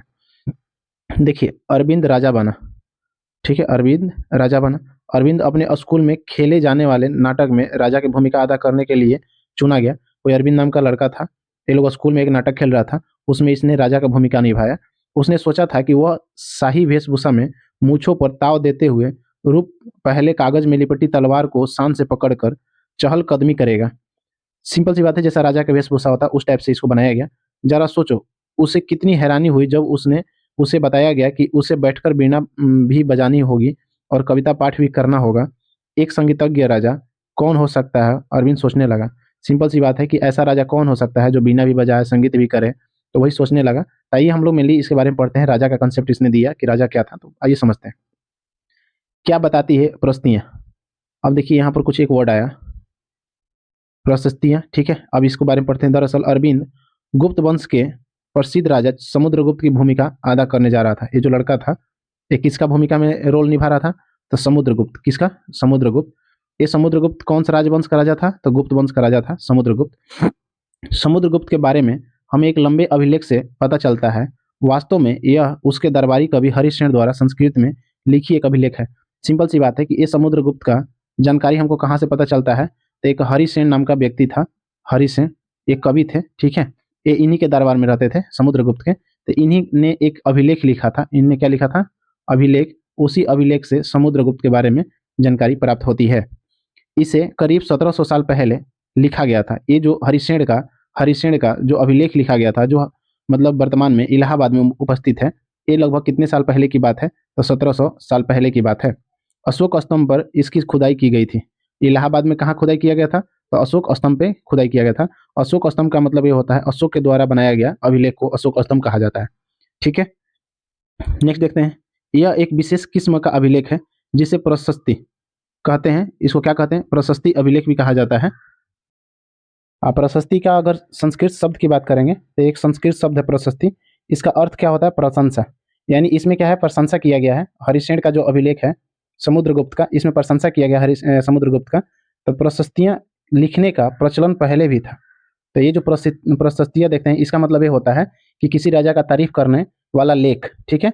जैसे आपने अध्याय 10 में गौतमी पुत्र का सतकर्णी के बारे में अभी आप पढ़े होंगे। जब चैप्टर नंबर 10 देखिएगा तो उसमें लिखा हुआ है गौतमी पुत्र सतकर्णी जो सतवाहन वंश का राजा था, उसको भी एक अभिलेख मिला उसकी मम्मी का, यानी माता का। तो उसमें किसका जिक्र किया गया था? यही सतकर्णी का, ठीक है। परंतु गुप्त काल में इनका महत्व और बढ़ जाता है। जब बात करेंगे प्रशस्ति का तो इसका महत्व गुप्त काल में और बढ़ जाता है। तो समुद्रगुप्त की प्रशस्ति, तो आइए देखते हैं समुद्रगुप्त की प्रशस्ति हमें क्या बताती है। तो कवि ने इसमें, कवि कौन? तो कवि हरिसेन, इसमें राजा की एक युद्धों को जीतने वाला राजा, विद्वान तथा एक उत्कृष्ट कवि के रूप में भरपूर प्रशंसा की है। मतलब राजा जो था कौन? समुद्रगुप्त। इनकी तारीफ भरपूर रूप से किया गया है इस प्रशस्ति में। प्रशस्ति का मतलब एक लेख होता है, इसमें लिखा हुआ है समुद्रगुप्त के बारे में, ठीक है। यहाँ तक कि उसे ईश्वर के बराबर बताया गया है। सोचिए, सिंपल सी बात है, आपका घर, आप मान लीजिए अधिकारी बन जाते हो और आपका अधिकारी रहने के बाद आपके चेंबर में कोई व्यक्ति काम कर रहा है, तो वो व्यक्ति आपको तारीफ करेगा ही करेगा। नहीं करेगा तो उसको पता है कि साहब हमको निकाल देंगे। तो मामला कुछ ऐसा ही होगा। तो प्रशस्ति में लंबे लंबे वाक्य दिए गए हैं। वहाँ मतलब यहाँ वैसे ही एक वाक्य का अंश दिया गया है। ये देखते हैं, एक वाक्य का अंश है। योद्धा समुद्रगुप्त, ठीक है, जिनका शरीर युद्ध मैदान में कुठारों, कुल्हाड़ियों, तीर, भाला, बर्छों, तलवार, लोहे की गदा, नुकीले तीर, अन्य सैकड़ों हथियारों से लगे घावों के दाग से भरे होने के कारण अत्यंत सुंदर दिखता है। देखिए सिंपल सी बात है, यहाँ पर हरिश्चंद्र ने उसमें एक लिखा था कि एक ऐसा योद्धा जिनके शरीर युद्ध के मैदान में बहुत सारे चीज से चोट खाया हुआ, कितना सुंदर दिख रहा है। समझे? क्या क्या चीज से चोट? तो लोहे के गदा से, नुकीले तीर से, सैकड़ों हाथियों से, इस सब टाइप का मतलब शेरो शायरी किया गया उस पर। शेरो शायरी क्या है? ये कहीं ना कहीं वो है। ये देखिए समुद्रगुप्त का सिक्का है, ठीक है। इसके बारे में पढ़ते हैं। तो क्षेत्र को हरे रंग से रंगा गया है। आपको पूर्वी समुद्र तट के साथ साथ एक क्रम में लाल बिंदु दिखेंगे। उसी तरह कुछ क्षेत्र में बैंगनी नीले रंग मिलेंगे। एक का चीज की बात करें तो मानचित्र जब 7 देखेंगे तो उसमें पाएंगे ये सब चीजें क्या है, ठीक है। यह मानचित्र इस प्रशस्ति में प्राप्त जानकारी के आधार पर बनाया गया। हरिश्चंद्र 4 विभिन्न प्रकार के राजाओं उनके प्रति समुद्रगुप्त की नीतियों का वर्णन करते हैं। यहाँ समझने वाली बात है, ये जो हरिश्चंद्र है ये 4 राजाओं का वर्णन करते हैं। कितने राजा? 4 राजाओं के वर्णन करते हैं। इसमें क्या है कि समुद्रगुप्त के प्रति इनका नीतियाँ क्या थी, पॉलिसी क्या था, उसके बारे में वर्णन करेंगे हरिश्चंद्र 4 राजाओं के। पहला में मानचित्र में जो हरे रंग है, मानचित्र पहले हम लोग देख लें क्या। आइए मानचित्र को मैं आपको दिखा दूं, ये है मानचित्र, ठीक है। तो मानचित्र में आपको बस इतना ही समझना है, ये ग्रीन कलर का एरिया है, ठीक है, ये ग्रीन कलर का एरिया है, बाकी ये एक एरिया है आपको, ठीक है, ये वाला एरिया याद रखिएगा, ये वाला, एक एरिया आपको ये वाला है, ये वाला जो एरिया आप देख रहे हैं, है ना, एक ये वाला लाल वाला एरिया है, ये ब्लैक वाला देख लीजिएगा। तो हम आपको बता देते हैं इसका कहानी क्या है। ये जो एरिया देख रहे हैं, ये वाला कलर, इसको आंतरिक राज्य कहा जाता है, इसको बाहरी राज्य, इसको आर्यावर्त कहा जाता है। ये जो एरिया देख रहे हैं ना, ये वाला, इसको आर्यावर्त कहा जाता था, ये अंदर का क्षेत्र था, ये बाहर का, ठीक है। आइए अब देखते हैं, तो हरे रंग का क्षेत्र आर्यावर्त उन 9 शासकों का है जिन्हें समुद्रगुप्त ने हराकर उनके राज्य को अपने साम्राज्य में मिला लिया था। 9 गो शासक को समुद्रगुप्त ने हराकर अपने राज्य में मिला लिया था, और ये 9 के 9 राज्य कहाँ के थे, तो आर्यावर्त के थे, ठीक है। इसके बाद दक्षिणापथ के 12 शासक आते हैं। इनमें से कुछ की राजधानियों को दिखाने के लिए मानचित्र पर लाल बिंदु दिए गए हैं। इन सब ने हार जाने पर समुद्रगुप्त के सामने समर्पण किया था। समुद्रगुप्त ने उन्हें फिर से शासक बनाने की अनुमति दे दी थी। देखिए सिंपल सी बात है, दक्षिणापथ का मतलब ये दक्षिण वाला एरिया। यहाँ पर क्या किया था, ये 12 शासक को हराया था समुद्रगुप्त ने, और हराने के बाद समुद्रगुप्त ने क्या किया था कि फिर से उनको राज्य को, मतलब राज्य में शासन करने की अनुमति दे दी थी। तीसरा, पड़ोसी देश आंतरिक घेरा बैगनी रंग से रंगा गया है। इसमें असम, तटीय बंगाल, नेपाल, उत्तरी पश्चिमी के कई गण या संघ आते थे। ये समुद्रगुप्त के लिए उपहार लाते थे, उनकी आज्ञाओं का पालन करते थे तथा उनके दरबार में उपस्थित हुआ करते थे। सिंपल सी बात है, ये वाला जो क्षेत्र है, ये वाला क्षेत्र, ये वाला क्षेत्र, इधर का क्षेत्र क्या है कि कुछ यहाँ पर क्या रहते थे कि गण रहते, मतलब यहाँ लिखा हुआ देखिए, गण या संघ, कुछ व्यक्ति मतलब समूह यानी ग्रुप रहता था। कुछ व्यक्तियों को ये लोग क्या करते थे, तो समुद्रगुप्त को उपहार लाते थे, उपहार, ठीक है, उपहार लाते थे, ये सब चीज देते थे, इसका आज्ञा का पालन करते थे। तो ये तीसरा व्यक्ति हुए। चौथा में अगर बात करेंगे तो चौथे में कौन लोग थे, तो बाहरी यानी बाहर के इलाके के लोग थे जिन्हें नीले रंग से रंगा गया है। संभवतः कुषाण तथा शक वंश के राजा, शक और कुषाण वंश, ध्यान रखिएगा, 2 वंशज है, डायनेस्टी है, एक कुषाण वंश है, एक शक वंश है। तो ये रहते थे। इसमें श्रीलंका के शासक भी थे। कौन से शासक भी श्रीलंका के? इन्होंने समुद्रगुप्त की अधीनता स्वीकार की और अपनी पुत्रियों का विवाह उससे किया। मतलब एक कुषाण वंश, एक शक वंश, एक श्रीलंका के, ये सब के राजा जो थे, यानी बोले कि समुद्रगुप्त की अधीनता तो स्वीकार की। अधीनता का मतलब क्या हुआ कि उस क्षेत्र में समुद्रगुप्त का राज्य चलेगा, यानी आकर बोलना कि साहब हम आपके अधीन हो गए, साहब अब हम आपके जो कहिएगा वही मानेंगे। तो ऐसे ये तीनों लोगों ने अधीनता स्वीकार कर लिया, किसका, समुद्रगुप्त का, और अपनी अपनी पुत्रियों से विवाह कर दिया, ठीक है। किसका? समुद्रगुप्त का विवाह करवा दिया अपनी अपनी पुत्रियों से। ये वाला क्षेत्र है, आप इसको देख लो। एक काम करो, यहाँ पर आप स्क्रीनशॉट ले लीजिए। चलिए ले लिए, ठीक है। आइए आगे देखते हैं। वंशावली, वंशावली का मतलब हमने बताया था वंशज भाई, यानी राजा का बेटा ही राजा बनेगा। अधिकांश प्रशस्तियां शासकों के पूर्वजों के बारे में भी बताती है, ठीक है। पूर्वज का मतलब क्या होता है, यानी आपके पिताजी, पिताजी के पिताजी, पिताजी के पिताजी थे, ये सब के सब पूर्वज हुए। प्रशस्तियां भी समुद्र के प्रति माह, पितामह यानी कि परदादा, दादा, पिता और माता के बारे में बताती थी। प्रशस्तियां यानी जिसमें प्रशंसा होता है, तो प्रशंसा जब लिखा जाता था तो इसमें पिता का, माता को, दादा को, परदादा को भी बताया जाता था, ठीक है। उनकी माँ, समुद्रगुप्त की माँ, ध्यान रखिएगा, कुमार देवी, लिच्छवी गण की, और पिता चंद्रगुप्त। पिता कौन थे? चंद्रगुप्त, गुप्त वंश के पहले शासक थे, जिन्होंने क्या चीज, महाधिराज, महाधिराज की जैसी उपाधि धारण की थी। सबसे इंपॉर्टेंट बात यहाँ पर यही है कि सबसे पहले गुप्त शासक कौन था जिसने महाधिराज का उपाधि धारण किया था, तो वो था चंद्रगुप्त। चंद्रगुप्त याद रखिए, ये चंद्रगुप्त अशोक के परदादा नहीं थे, वो मौर्य साम्राज्य के चंद्रगुप्त थे, ये गुप्त साम्राज्य के हैं, ठीक है। समुद्रगुप्त ने भी यह उपाधि धारण की थी। समुद्रगुप्त ने भी महाधिराज की उपाधि धारण की थी। उनके दादा और परदादा का महाराजा के रूप में भी ही उल्लेख है। इससे यह आभास मिलता है कि धीरे धीरे इस वंश का महत्व बढ़ता गया, ठीक है। तो आप इसमें 2 पॉइंट याद रखिएगा। महाधिराज का उपाधि 2 लोगों को मिला, सबसे पहले चंद्रगुप्त को मिला, फिर समुद्रगुप्त को। समुद्रगुप्त का माता का नाम क्या था? कुमार देवी, ठीक है। ये बात का आप ध्यान रखिएगा। समुद्रगुप्त के बारे में हमें उनके बाद के शासक, जैसे उनके बेटे चंद्रगुप्त द्वितीय, ये समुद्रगुप्त का बेटा था, ठीक है, चंद्रगुप्त द्वितीय। इनके पिताजी का नाम क्या था? चंद्रगुप्त प्रथम। वंशावली पूर्वजों की सूची में भी जानकारी मिलती है। उनके बारे में अभिलेखों तथा सिक्कों से पता चलता है कि उन्होंने पश्चिम भारत में सैन्य अभियान में अंतिम शक शासक को परास्त किया था। पश्चिम अभियान का मतलब ये वाला क्षेत्र में अभियान किए थे, ये पश्चिम हुआ, ये पश्चिम वाले क्षेत्र में अभियान किए थे, और यहाँ पर शक शासक को क्या किए थे? पराजित किए थे इन्होंने।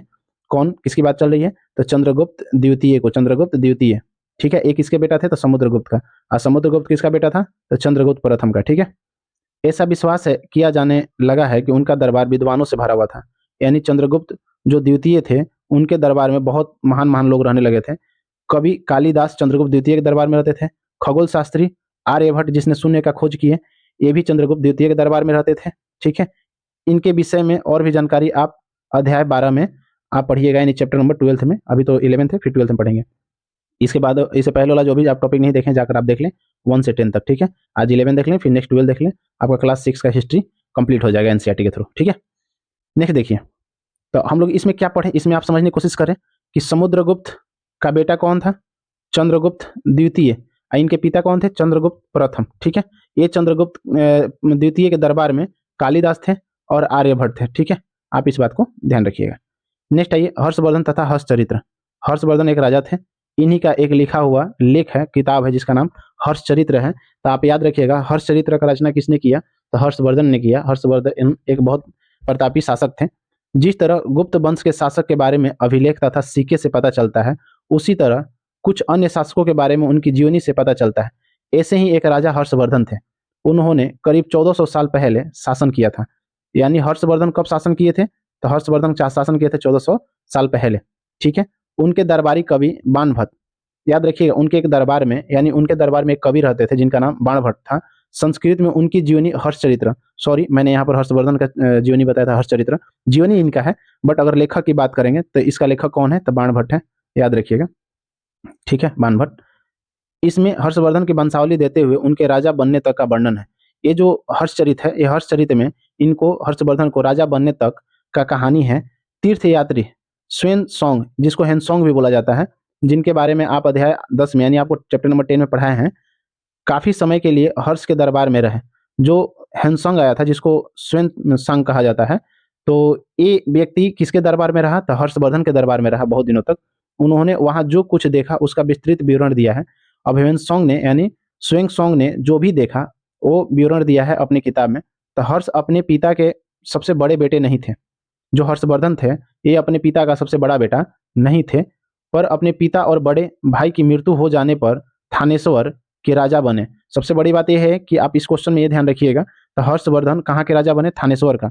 उनके बहनोई कनौज के शासक थे। बहनोई का मतलब यानी हर्षवर्धन की बहन का शादी कनौज में हुआ था, तो उनका बहनोई भी कहाँ के हुए, कनौज का। बहनोई का मतलब जीजा आप कह सकते हैं। इनका जीजा कहाँ के थे, तो कनौज के। जब बंगाल के शासक ने उन्हें मार डाला तो हर्ष ने कनौज को अपने अधीन कर लिया और बंगाल पर आक्रमण कर दिया। सिंपल सी बात यह है कि क्या हुआ कि थानेश्वर का राजा कौन थे, हर्षवर्धन।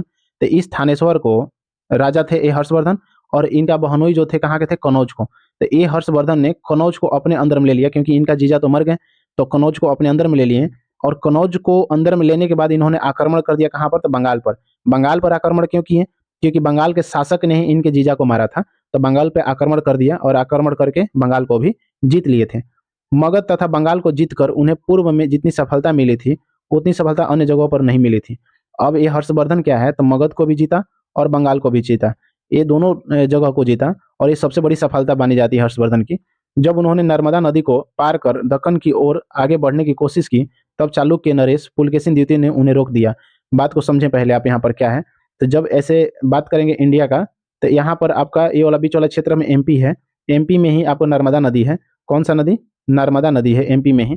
इस नर्मदा नदी को जब वो क्रॉस करके दक्कन के क्षेत्र इसको कहते हैं, जब ये क्षेत्र कर नॉर्थ मतलब साउथ की तरफ बढ़ रहे थे, तो यहाँ पर एक राजा थे जिनका नाम क्या था, पुलकेशिन द्वितीय।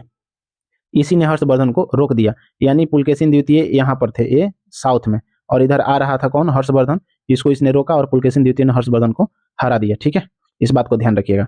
पल्लव, चालुक्य और पुलकेशिन द्वितीय की प्रशस्तियां के माने में क्या बताया कि एक ऐसा लेख जिसमें तारीफ लिखा हो। ठीक है, इस काल में पल्लव और चालुक्य दक्षिण भारत के सबसे महत्वपूर्ण राजवंश थे। दक्षिण भारत मतलब ये वाला भारत हुआ, इस एरिया में सबसे, अगर ये वाला दक्षिण हुआ, ये दक्षिण हुआ, ये वाला एरिया में सबसे बात करेंगे सबसे शक्तिशाली, तो उस समय मतलब इस समय की बात है, तो ये पल्लव थे और चालुक्य थे।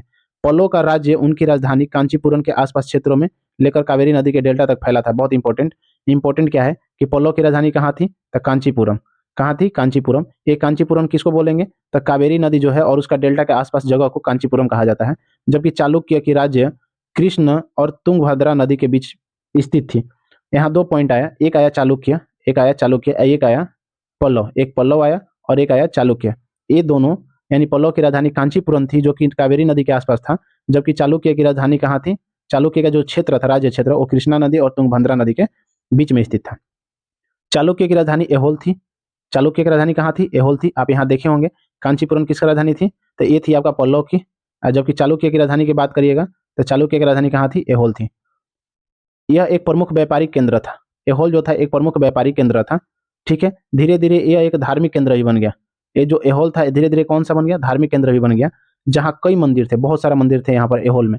पल्लव और चालुक्य एक दूसरे की सीमाओं का अतिक्रमण करते थे। अतिक्रमण का मतलब पल्लव कभी कभी चालुक्य का सीमा को छीनता था और कभी कभी चालुक्य पल्लव की सीमा को छीनता था। मान लीजिए ये वाला एक जगह है, इस पे मान लीजिए पल्लव राज कर रहा है, तो कभी कभी इस पे चालुक्य आक्रमण करता था, तो कभी कभी इसके जगह पर पल्लव आक्रमण करते थे। ठीक है, मुख्य रूप से राजधानियों का निशान बनाया जाता था।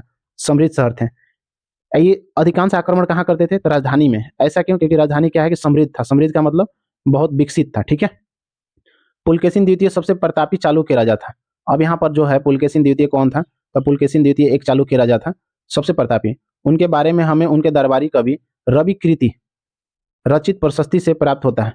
अब रविकृति किस मतलब किसका दरबारी कवि थे? तो वो पुलकेशिन द्वितीय का। पुलकेशिन द्वितीय का जो दरबारी कवि कौन थे? तो रविकृति। ठीक है, याद रखिएगा इस बात को।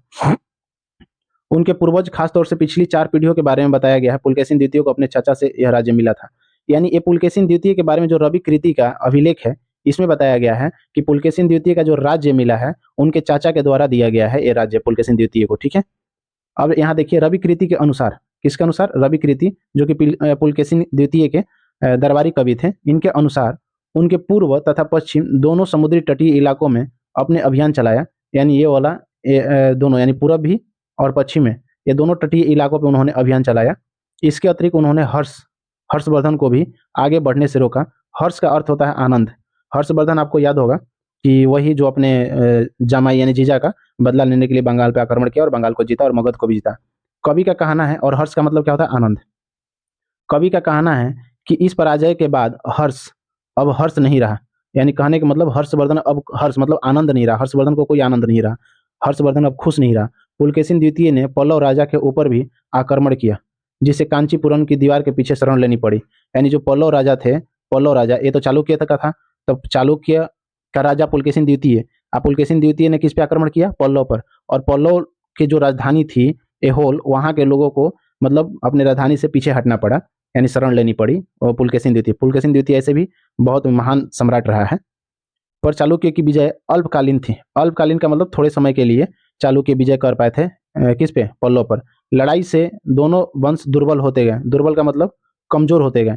सिंपल सी बात है, जब दो व्यक्ति आपस में लड़ना चालू करेगा तो दोनों कमजोर होगा, ऐसा नहीं कि एक ही कमजोर होगा। पल्लव और चालुक्य को अंततः राष्ट्रकूट तथा चोल वंश ने समाप्त कर दिया। इनके बारे में आप 7 क्लास में पढ़ेंगे। सिंपल सी बात है, झगड़ा हो रहा था चालुक्य और किसके बारे में? प्लस पल्लव के बारे में।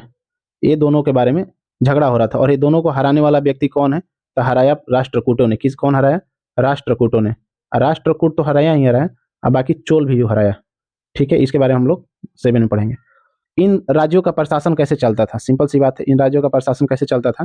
तो पहले के राजाओं की तरह इन राजाओं के लिए भूमि कर सबसे महत्वपूर्ण बना रहा। यानी ये लोग क्या करते थे? टैक्स लेते थे, भूमि कर लेते थे, टैक्स। यही टैक्स से क्या होता था कि ये राजाओं का जीवन चलता था। ठीक है, प्रशासन की प्राथमिक इकाई गांव होती थी। जो प्रशासन होता था, जैसे आज अगर बात करेंगे सबसे छोटा चीज क्या होता है? तो सबसे छोटा चीज होता है ब्लॉक। ठीक है, अब ब्लॉक के बाद क्या होता है? डिस्ट्रिक्ट। डिस्ट्रिक्ट के बाद क्या होता है? स्टेट। स्टेट के बाद क्या होता है आपका? कंट्री। ब्लॉक से भी नीचे जाइएगा तो आपका होता है विलेज, गांव। तो उस समय भी क्या था कि प्रशासन की सबसे छोटी इकाई, तो जैसे यहाँ गांव है तो यहाँ भी गांव होती थी, लेकिन धीरे धीरे कई अन्य बदलाव आए। राजाओं ने आर्थिक, सामाजिक, राजनीतिक या सैन्य शक्ति रखने वाले लोगों का समर्थन जुटाने के लिए कई कदम उठाए। उदाहरण के तौर पर कुछ ऐसा है, सिंपल सी बात है, इस सब गांव में अच्छे अच्छे प्रशासन लाने के लिए, यानी कौन कौन सा? सामाजिक रूप से, राजनीतिक रूप से, आर्थिक रूप से और सैन्य शक्ति के रूप से यहाँ के राजाओं ने अच्छे कदम उठाए, जो कि निम्नलिखित हैं। ये सब क्या हो सकता है कि अच्छा राजनीति, मतलब राजनीति का बढ़ावा देना, प्रशासन अच्छा हो, आर्थिक रूप से मजबूत हो। तो इसमें कौन कौन से आए? तो देखते हैं इसमें कौन कौन से। तो पहला में क्या है कि कुछ महत्वपूर्ण प्रशासकीय पद अनुवांशिक बन गए थे। ऐसे बहुत सारे जो प्रशासकीय पद था उस समय, तो वो क्या बन गया था? अनुवांशिक। यानी राजा का बेटा वहाँ उस पद पे बैठ सकता था। अर्थात बेटे अपने पिता का पद पाते थे, जैसे कि कवि हरिसेन अपने पिता की तरह महादंडनायक अर्थात मुख्य न्याय अधिकारी थे। जैसे है क्या कि उस समय जैसे न्यायाधिकारी बनना, जैसे मुख्य न्यायाधिकारी बनना, या यहाँ लिखा हुआ ना महादंडनायक, जिसको मुख्य अधिकारी न्याय अधिकारी कहा जाता था, ऐसा सब जो पद था अनुवांशिक पद बन गया था। अनुवांशिक का मतलब क्या होता है कि जेनेटिक पद, यानी पिता की जगह पर बेटा बैठेगा, है ना, पिता की जगह पर बेटा बैठेगा, फिर इसका बेटा बैठेगा, फिर इसका बेटा बैठेगा, ये अनुवांशिक पद माना जाता है। दूसरा पॉइंट, कभी कभी एक ही व्यक्ति कई पदों पर कार्य करता था। ऐसा देखा गया है कि कभी कभी एक व्यक्ति ही बहुत सारे पद पर कार्य करता है। जैसे कि हरिसेन एक महादंडनायक होने के साथ साथ कुमारमात्य अर्थात एक महत्वपूर्ण मंत्री तथा एक संधि विग्रहिक अर्थात युद्ध और शांति के विषय का भी मंत्री था। ये बात समझने की बात है कि हरिसेन जो थे कुमारगुप्त के शासन में थे और उनके दरबारी थे। तो एक क्या थे कि पहले मतलब महादंडनायक थे, न्याय अधिकारी थे, और ये मंत्री भी थे, और ये क्या थे, मंत्री भी थे, और एक मंत्री यहाँ भी थे, और एक मंत्री क्या चीज है, युद्ध और शांति के विषय का भी एक मंत्री थे। यानी बहुत सारे पद इन्होंने संभाल रखा था। संभवतः नेक्स्ट में वहाँ के स्थानीय प्रशासन में प्रमुख व्यक्ति का बहुत बोलबाला था। प्रमुख जो हेड व्यक्ति था तो उसको स्थानीय प्रशासन में ज्यादा बोलबाला था। आज भी देखिएगा पुलिस स्टेशन में जाइए, अगर आप आसपास के कहीं के विधायक हैं तो आपका बोलबाला इस पुलिस स्टेशन में ठीक ठाक रहेगा। ठीक है। इनके नगर श्रेष्ठी यानी मुख्य बैंकर, शहर का व्यापारी, सार्थवाह यानी व्यापारियों के काफिले का नेता, प्रथम कुलिक अर्थात मुख्य शिल्पकार तथा कायास्थो यानी लिपिकों के प्रधान जैसे लोग होते थे। ये सब जिसका बोलबाला था, इसमें से कौन कौन थे जिसका बोलबाला था? तो ये थे बैंकर थे, व्यापारी थे, ठीक है, नेता लोग थे, ये सब लोगों का बहुत ज्यादा बोलबाला था। मुख्य शिल्पकार थे, ये लोग बहुत मतलब माना जाता है कि प्रशासन में इनकी पहुंच ज्यादा थी उस समय। ठीक है, तो इस पॉइंट को आप याद रखिएगा। इस तरह की नीतियां कुछ हद तक प्रभावशाली होती थी, पर समय के साथ साथ इनमें से कुछ व्यक्ति इतने अधिक शक्तिशाली हो जाते थे कि अपना स्वतंत्र राज्य का स्थापित कर लेते। सिंपल सी बात है। मान लीजिए आपको एक क्षेत्र यहाँ पर है, इस क्षेत्र का राजा के पास मान लीजिए 200 रुपए हैं, और इस क्षेत्र में आप कहीं रह रहे हैं और आपके पास 300 रुपया है। तो अब ये बात बताइए कि ऐसे क्षेत्र का राजा जिसके पास 200 रुपया है और आप उस राज्य में रह रहे हैं जिसके पास 300 रुपया है, तो आप चाहिएगा ना कि काश मैं ही राजा बन जाऊं। तो आप क्या करते थे कि एक अलग से क्षेत्र बना लेते थे और यहाँ का अपने आप को राजा घोषित कर देते थे। तो इसको हम स्वतंत्र राज्य कहते हैं। इसको क्या कहते हैं? स्वतंत्र राज्य। तो जो शक्तिशाली व्यक्ति होते थे, शक्तिशाली व्यक्ति, ये क्या करते थे? स्वतंत्र राज्य की स्थापना भी कर लेते थे। ठीक है, आइए नेक्स्ट देखते हैं। एक नए प्रकार की सेना। एक नया प्रकार की सेना क्या है? तो कुछ राजा अभी भी पुराने राजाओं की तरह एक सुसंगठित सेना रखते थे, यानी एक ऐसा सेना जो उनके लिए ही हो, जिसमें हाथी होती थी, रथ होता था, घुड़सवार होता था और पैदल सिपाही होते थे। पर इनके साथ साथ कुछ सेना नायक भी होते थे। सेना नायक का मतलब सेना का जो प्रतिनिधित्व करते थे, जिसको सेनापति कहते थे, उसको सेना नायक कहते हैं। तो ये सब एक सेना में रहते थे, जिसको कहा जाता था कि एक स्पेशल सेना है ये, जो आवश्यकता पड़ने पर राजा को सैनिक सहायता दिया करते थे। जब राजा को किसी प्रकार का डर हो तो राजा को सैनिक सहायता देने का काम यही लोग करते थे, जो कि सुसंगठित होते थे। उसमें हाथी भी होता था, रथ भी, घोड़ा भी, और क्या क्या सिपाही लोग भी होते थे। ठीक है, इन सेना नायकों को कोई नियमित वेतन नहीं दिया जाता था। समझने की बात यह है कि ये जो सेना नायक थे, यहाँ हमने जो बताया था सेना नायक, ये सेना नायकों को कोई नियमित वेतन नहीं था। यानी जैसे अभी आपकी जॉब लगेगी तो आपको पता है कि अगर आप कोई ऑफिसर बनते हैं तो आपको 5600 ग्रेड पे जॉब लगेगा, अगर यूपीएससी निकालते हैं या किसी तरह पीसीएस निकालते हैं। तो ये 5600 ग्रेड पे आपका नियमित पे है, यानी मंथली वाइज आपको मिलेगा। ठीक है, तो उस समय कोई नियमित पेमेंट नहीं थी। ठीक है, बदले में इनमें से कुछ को भूमि दान दिया जाता था। तो पेमेंट नहीं मिलता तो क्या दिया जाता था? भूमि, यानी जमीन दिया जाता था दान में। दी गई भूमि से एक कर वसूलते थे। सिंपल सी बात है, अगर जमीन मिल गया किसी को तो ये जमीन एक किसी और को दे देते थे, और इस जमीन पर खेती होता था। खेती करने वाले व्यक्ति से ये लोग क्या करते थे? टैक्स लेते थे। ठीक है, तो मान लीजिए आपको कोई जमीन दिया, उस जमीन को आप कोई किसी और को दे दें, और वो जमीन से आप जो आमदनी होगा उसको आप टैक्स एक बना दें और उसी से टैक्स आप ले रहे हैं, तो लगभग वो भी एक पेमेंट के बराबर हो गया, जिससे वे सेना तथा घोड़ों की देखभाल करते थे। यानी यही सब पेमेंट से सेना नायक क्या करता था? सेना और घोड़ों का देखरेख करता था। साथ ही वे इससे युद्ध के लिए हथियार जुटाते थे। जो पैसे जो टैक्स से मिलता था, कर के रूप में मिलता था, ये क्या करते थे? सेना को देते थे, घोड़ों को देखभाल करते थे और युद्ध के लिए हथियार भी बनाते थे। इस तरह के व्यक्ति सामंत कहलाते थे। जो व्यक्ति ये सब काम करते थे, जो भूमि दान देकर भूमि पर टैक्स लेते थे, उनको सामंत कहा जाता है। क्या कहा जाता है? तो सामंत। ठीक है, जहां कहीं भी शासक दुर्बल होते, ये सामंत स्वतंत्र होने की कोशिश करते थे। सिंपल सी बात है, अगर मान लीजिए किसी एरिया में सामंत का बोलबाला ज्यादा होता था, क्योंकि इसके पास सैनिक भी होती थी, घोड़ा भी होता था, सब कुछ होता था।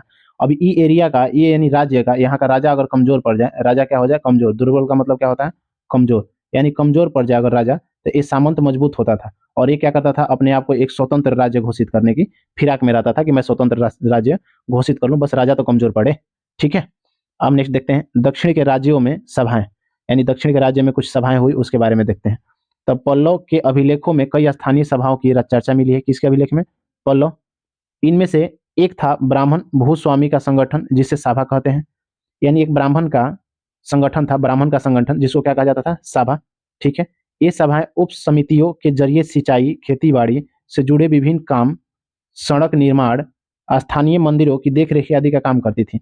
सिंपल सी बात है, ये जो सभा जो है, सभा एक काम क्या करती थी? सड़क निर्माण या काम कोई मतलब खेतीबाड़ी जैसे काम, सिंचाई, स्थानीय मंदिरों का देखरेख का काम करने के लिए संगठन का उपयोग किया जाता था।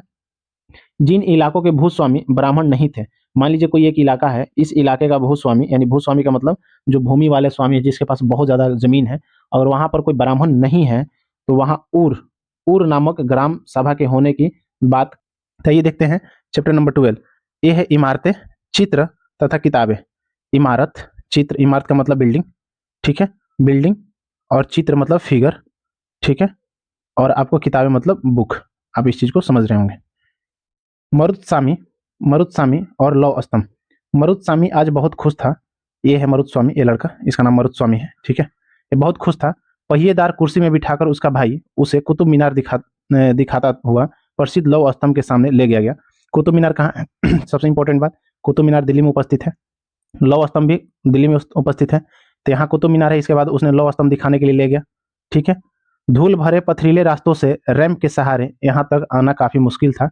रैंप मतलब ये वाला, ये जो लगाया हुआ है, इसके सहारे यहाँ तक आना मुश्किल था। अपने इस अनुभव को मरुत्सामी कभी नहीं भूल पाएगा। मतलब ये जो अनुभव किया देखने का, उसको ये कभी नहीं भूल पाएगा। ताइए हम लोग देखते हैं लौह स्तंभ क्या है। तो ये लौह स्तंभ है, देखिए ये जो देख रहे हैं आप, ये वाला बना हुआ ये लौह स्तंभ है। ठीक है, ये पूरे बिल्डिंग को लोहा का है। अब देखते हैं इसके बारे में क्या है, कुछ इंपॉर्टेंट बातें इसको समझते हैं। लौह स्तंभ महरौली, जो कि दिल्ली में है। महरौली कहाँ है? दिल्ली में। कुतुब मीनार के परिसर में खाड़ा या लौह स्तंभ भारतीय शिल्पकारों की कुशलता का एक अद्भुत उदाहरण है। लौह स्तंभ जो है लोहा का है। ठीक है, ये शिल्पकार द्वारा बनाया गया है। एक कुशलता का मतलब उसके बुद्धि विवेक और इसके टैलेंट का अद्भुत उदाहरण है। इसकी ऊंचाई 7.2 मीटर है। ये जो लौह स्तंभ है, इसका ऊंचाई 7.2 मीटर है। वजन इसका 3 टन है। वजन कितना है? 3 टन है, से भी ज्यादा है। इसका निर्माण लगभग 1500 साल पहले हुआ था। इसके बनने के समय ही जानकारी हमें इस पर खुदे हुए अभिलेख से मिलती है। ये बना है कब? 1500 ईस्वी में बना है। ऐसे कैसे हमको पता चला? तो इस पे जो खुदा हुआ मतलब लेख है, इस पे खुदा हुआ लेख है, उसी से पता चला है कि ये बना है 1500 साल पहले। इसमें चंद्र नाम के एक शासक का जिक्र है। ये अभिलेख में मतलब ये लौह स्तंभ में एक राजा जिसका नाम चंद्र है, उसी का जिक्र है, जो संभवतः गुप्त वंश के थे। यानी चंद्र किस वंश का था? तो गुप्त वंश का था। आश्चर्य की बात यह है कि इतने वर्ष के बाद भी इसमें जंग नहीं लगा। ये लौह स्तंभ इतना फेमस क्यों है? क्योंकि देखिए आज से 1500 साल हो गया इसका, इसमें जंग नहीं लगा है, आज तक इसमें जंग नहीं लगा है। तो ये आश्चर्य की बात है। ठीक है, अब देखिए ईंट और पत्थर की इमारतें। ईंट और पत्थर की इमारतें के बारे में बात करते हैं। ये तो लोहा का हो गया, अब ईंट और पत्थर का। हमारे शिल्पकार की कुशलता के नमूने स्तूप। स्तूप का मतलब क्या होता है? जो बौद्ध स्तूप आप देखते हैं, ठीक है, इसको स्तूप, जो कुछ इमारतें को देखने में मिलते हैं। स्तूप का शाब्दिक अर्थ क्या होता है? तो टीला। क्या होता है? टीला। हालांकि स्तूप विभिन्न आकार के थे, कभी गोल, लंबे, तो कभी बड़े, छोटे। उन सब में एक समानता है, प्राय सभी स्तूपों के भीतर एक छोटा सा डिब्बा रहता है। इन डिब्बों में बुद्ध या उनके अनुयायी के शरीर के अवशेष, जैसे दांत, हड्डी या राख, या उनके द्वारा प्रयुक्त चीज या कोई कीमती पत्थर अथवा सिक्के रखे जाते हैं। देखिए स्तूप क्या है? स्तूप की बात अगर कहें, स्तूप कहीं दिया होगा शायद, ये रहा, ये लगभग स्तूप का साइन है। ठीक है, सांची का महान स्तूप। ये देखिए, ये स्तूप देख रहे हैं ना, ये वाला ऊपर वाला चोटी में एक डिब्बा बना रहता है, ऐसे ऐसे डिब्बा बना रहता है। इसमें क्या होता है? तो जो बौद्ध के बड़े बड़े लोग थे, तो भगवान बुद्ध या बौद्ध भिक्षुक, उसमें से महान लोगों का इसमें क्या है कि किसी का दांत, किसी का हड्डी, किसी का राख जलाने के बाद वो सब चीजें रखा गया। ये समानता है। आकार कैसा भी हो, कहीं कहीं गोल भी मिला है, कहीं कहीं बड़ा मिला है, कहीं कहीं छोटा मिला है, तो आकार जैसा भी हो, लेकिन अगर कहें इसमें इंपॉर्टेंट क्या है, यानी मतलब सिमिलर क्या है सभी में, तो सिमिलर यही है कि किसी में बौद्ध का क्या मिला है? अवशेष मिला, बौद्ध के अनुयायी या बौद्ध का अवशेष मिला। इस बात का ध्यान रखिए, जैसे में दांत, हड्डी, राख, ये सब चीजें मिली है। इसे धातु मंजूषा भी कहते हैं। ठीक है, प्रारंभिक स्तूप धातु मंजूषा के ऊपर रखा मिट्टी का टीला होता था। धातु मंजूषा क्या कहते हैं? जो ऊपर में रखा गया है, ऐसे ये वाला, ये ऊपर में रखा गया है, आप देखिएगा स्तूप के ऊपर में, इसको धातु मंजूषा कहा जाता है, जिसमें बौद्ध या बौद्ध के अनुयायी का अवशेष रखा जाता है। ठीक है, बाद में टीले को ईंट से ढक दिया जाता था। ये जो टीला है इसको ईंट से ढक दिया जाता था और बाद के काल में उस गुंबद नुमा यानी गुंबद नहीं होता है, गुंबद का कैसे बताएं आकार, यूं आकार है, ये गोल गोल टाइप का आकार, ठीक है, ये गुंबद वाला आकार जो मस्जिद वस्जिद में देखे होंगे। ढांचे को तरासे हुए पत्थर से ढक दिया जाता था, गुंबद आकार के इसको ढक दिया जाता था। ये गुंबद आकार के देखिए, ये वाला जो है ना, ये वाला ये गुंबद आकार के, इससे इसको क्या किया जाता था, ढक दिया जाता था। ठीक है, आइए। प्राय स्तूप के चारों ओर परिक्रमा करने के लिए एक वृत्ताकार पथ बनाया जाता था जिसे प्रदक्षिणा पथ कहा जाता था। यानी एक मान लीजिए ऐसे स्तूप है, इसके ऊपर स्तूप लगा हुआ है मान लीजिए, तो इसको चक्कर लगाने के लिए, इसको चारों तरफ चक्कर लगाने के लिए, स्तूप यहाँ नहीं रखा है, इसके ऊपर लगा हुआ है, तो स्तूप के चक्कर लगाने के लिए एक वृत्ताकार पथ बनाया जाता था जिसका नाम क्या दिया जाता था, प्रदक्षिणा, जिसको कहते नहीं पंचकर्मा करना, यानी 5 बार घूमना किसी भी चीज को, मंदिर वंदिर को, तो उसको प्रदक्षिणा कहा जाता था। ठीक है, कौन सा पथ, प्रदक्षिणा पथ। इस रास्ते को रेलिंग से घेर दिया जाता था। इस रास्ते को, जो एक घूमने वाला जगह होता है, जैसे ये मान लीजिए ये गोल है, इसमें घुमा जा सकता है, ये वाला गोल है, इसमें घुमा जा सकता है, तो यहाँ रेलिंग लगा दिया जाता था। ठीक है, जिसे वेदिका कहा जाता था। रेलिंग को क्या कहा जाता था, वेदिका। वेदिका में प्रवेश द्वार बने होते थे, वेदिका का मतलब प्रवेश द्वार बने होते थे। रेलिंग तथा तोरण प्राय मूर्तिकला की सुंदर कलाकृतियों में से सजे होते थे। मान लीजिए एक जगह है, यहाँ से ऐसे घूमना है, तो जैसे इसको आप चारों तरफ घूम रहे हैं, तो इसको हम क्या बोलते थे, याद कीजिए, इसको क्या बोलते हैं, वृत्ताकार पथ। ठीक है, इसको प्रदक्षिणा बोलते थे। ठीक है, ये प्रदक्षिणा में एंट्री के गेट भी होता था, प्रवेश द्वार, इसको वेदिका बोला जाता था। इसको क्या बोला जाता था, वेदिका। ठीक है, और इसमें रेलिंग लगे होते थे। ठीक है, इसमें रेलिंग लगे होते थे। अमरावती ढूंढिए, ये चित्र मानचित्र साथ में कह रहा है। यहाँ कभी एक भव्य स्तूप हुआ करता था। अमरावती में क्या होता था, बहुत बड़ा स्तूप था, लगभग 2000 साल पहले। इस स्तूप को सजाने के लिए शिलाओं पर चित्र उकेरे गए हैं। इसको सजाने के लिए, जो स्तूप है मान लीजिए, इसको सजाने के लिए बहुत सारा शिलाओं का मतलब पत्थर पर डिजाइन किया गया है। ठीक है, कई बार पहाड़ियों को काटकर बनावटी गुफाएं बनाई जाती थी, यानी पहाड़ी को काटकर गुफा बनाया जाता था। इस तरह की कई गुफाओं को मूर्तियों तथा चित्रों द्वारा सजाया जाता था। अब एक मान लीजिए पहाड़ है, ये पहाड़ है, इसको काटने के बाद एक गुफा बना, मान लीजिए एक गुफा बन गया। ठीक है, इस गुफा में क्या किया जाता था, इसको सजाया जाता था, इस गुफा में इसको सजाया जाता था। इसमें काट काट के मूर्तियां भी बनाई जाती थी, चित्र भी बनाया जाता था गुफे के अंदर। इस काल में कुछ आरंभिक हिंदू मंदिर का भी निर्माण किया गया। शुरुआत का जो हिंदू मंदिर था, इसी काल में लगभग निर्माण हुआ। इन मंदिरों में विष्णु, शिव तथा दुर्गा जैसे देवी देवताओं की पूजा होती थी। मंदिरों का सबसे महत्वपूर्ण भाग गर्भगृह होता था, जहां मुख्य देवी या देवता की मूर्ति को रखा जाता था। मान लीजिए कोई एक मंदिर है, मान लीजिए इस मंदिर के जो एक गर्भगृह होता है, जैसे आप एंट्री करते हैं, जहां भगवान का मूर्ति होता है, मेन भगवान का मूर्ति, उसको गर्भगृह कहा जाता है। उसको क्या कहा जाता था, गर्भगृह। ये पूरे पोजीशन को क्या कहा जाता था, मंदिर। क्या कहा जाता था, मंदिर। ठीक है, स्थान पर पुरोहित धार्मिक अनुष्ठान करते थे। मंदिर में क्या करते थे, यहाँ पर पुरोहित का मतलब ब्राह्मण लोग धार्मिक यानी धर्म के अनुष्ठान यानी पूजा पाठ करते थे और भक्त पूजा करते थे। अक्सर गर्भगृह को एक पवित्र स्थान के रूप में दिखाने के लिए भीतर गांव जैसे मंदिर में उसके ऊपर काफी ऊंचाई तक निर्माण किया जाता था। यानी सिंपल सी बात है, गर्भगृह को, यानी मान लीजिए एक मंदिर है, ये मंदिर है, और एक मंदिर ए है, और एक मंदिर ए है, इसका ऊंचाई मान लीजिए इतना है, और इसका ऊंचाई मान लीजिए इतना है, और इसका ऊंचाई इतना है। तो ये बताइए, इसमें दिखाया जाता था कि जिसका ऊंचाई ज्यादा है, इसी में भगवान का गर्भगृह है। ठीक है, बाकी ये सब दूसरे मंदिर है जहां गर्भगृह नहीं है। ठीक है, तो ये बात ध्यान रखिए। ऊंची शिखर का मतलब गर्भगृह का ये पहचान है, जिसे शिखर कहते हैं। ये ऊंची शिखर को हम क्या कहते थे, शिखर कहते हैं। शिखर निर्माण कठिन कार्य के लिए सावधानी बरती जाती होगी। सिंपल सी बात, इतनी ऊंची ऊंची अगर निर्माण कर रहे हैं तो इसके लिए सावधानी बरती जाती होगी। ठीक है, देखिए सांची का महान स्तूप मध्य प्रदेश में है, ये वाला जो देख रहे थे। इस तरह के स्तूप का निर्माण कई 100 साल पहले चलता रहा, बहुत साल तक ही चलता रहा। देख रहे हैं ये स्तूप का निर्माण, ये कितना इंपॉर्टेंट स्तूप है, सांची का स्तूप है। ठीक है, मध्य प्रदेश में। इस स्तूप में ईंटों का प्रयोग संभवतः अशोक के जमाने का, जबकि रेलिंग और प्रवेश द्वार के बाद शासकों के काल में जोड़े गए।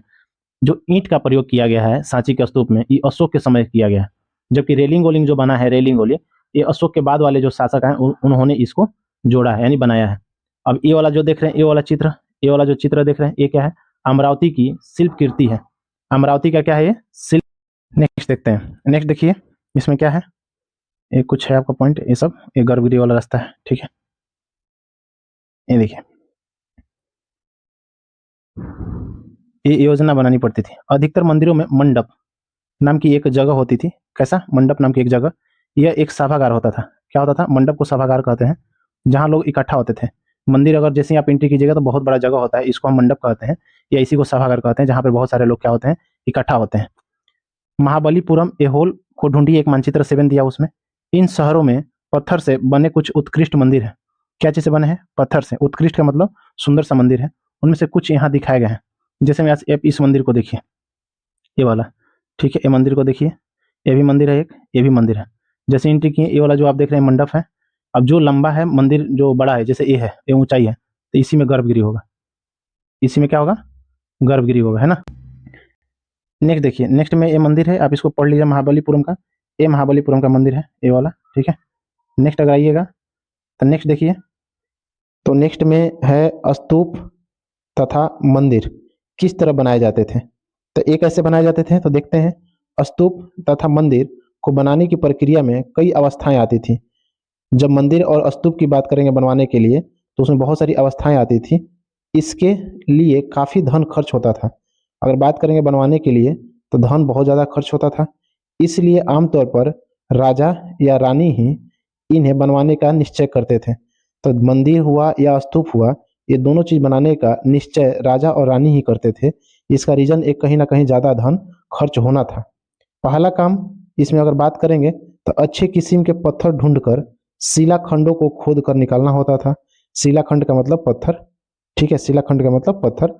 इसको खोद कर निकालना पड़ता होगा। कैसा? तो जो अच्छे किस्म का पत्थर हो, है कि नहीं। पहाड़ में से जब पत्थर को काटिएगा तो कुछ अच्छा पत्थर हो, उसी को आप निकाल के मंदिर बनाने के लिए यूज कीजिएगा। फिर मंदिर या स्तूप के लिए सोच विचार कर तय किए गए स्थान पर, यानी सिंपल सी बात है, कहाँ पर मंदिर बनेगा, कहाँ पर स्तूप बनेगा, तो ऐसे स्थान को भी सोच समझकर तय करना पड़ेगा। फिर उसके बाद शिलाखंड को पहुंचाना होता था। तो मान लीजिए मंदिर अगर यहाँ बनना है, तो यहाँ पर से पत्थर काटा जाएगा और इस पत्थर को फिर यहाँ पहुंचाया जाएगा। तो पहले स्थान भी चुनना है ना, ज़्यादा खर्च भी होना, फिर शिलाखंड को खोदना, खोद कर फिर वहाँ पहुँचाना। फिर यहाँ बात करें तो यहाँ पत्थरों को काट कर छाँट कर तराशने के बाद खंभा बनता था पत्थर का। दीवारों की चौखट, फर्श तथा छत का आकार दिया जाता था। इन सबके तैयार हो जाने पर सही जगहों पर उन्हें लगाना काफ़ी मुश्किल होता था। इतनी सारी काम होती थी। धन का ज़्यादा खर्च होना, अच्छे किस्म का पत्थर को ढूंढना, उसके बाद अच्छे किस्म का अगर मिल गया तो जगह ढूंढना जहाँ पर मंदिर बनेगा। अगर स्थान मिल गया तो फिर उस स्थान पर शिलाखंड जो है, यानी पत्थर है, ये वाले जो आप पत्थर देख रहे हैं, इतने बड़े बड़े पत्थर होते थे। देखिए इस पत्थर को लगाया गया है ना, पत्थर को काटा गया है। इस जो देख रहे हैं खंभा, इस खंभा को भी कहीं ना कहीं बनाया गया होगा, ठीक है। तो ये सब चीज़ को एक जगह एडजस्ट करना काफ़ी मुश्किल होता होगा, इसमें कोई दो राय नहीं है। नेक्स्ट देखें, अगर इस तरह के शानदार ढांचों का निर्माण करने वाले शिल्पकार को सारा खर्च संभवतः राजा और रानी ही देते थे। यानी इतने जो खर्च होती थी, इसका सारा खर्च कौन उठाते थे? राजा और रानी। इसके अतिरिक्त इन स्तूप या विहारों में आने वाले भक्त जो उपहार अपने साथ लाते थे, उनसे इमारत की सजावट की जाती थी। मान लीजिए कोई एक मंदिर बन गया, जैसे ये देख रहे होंगे, यही बन गया, और यहाँ पर जो भक्त आते थे, यहाँ पर पूजा पाठ करने के लिए, किसी भी शिक्षा ग्रहण करने के लिए भक्त आते थे, तो ये लोग अपने साथ उपहार लेकर आते थे। इस उपहार का यूज अगर बात करेंगे, तो इस उपहार का यूज क्या होता था? तो ये मंदिर को सजावट करने के लिए इसको किया जाता था, उपहार को।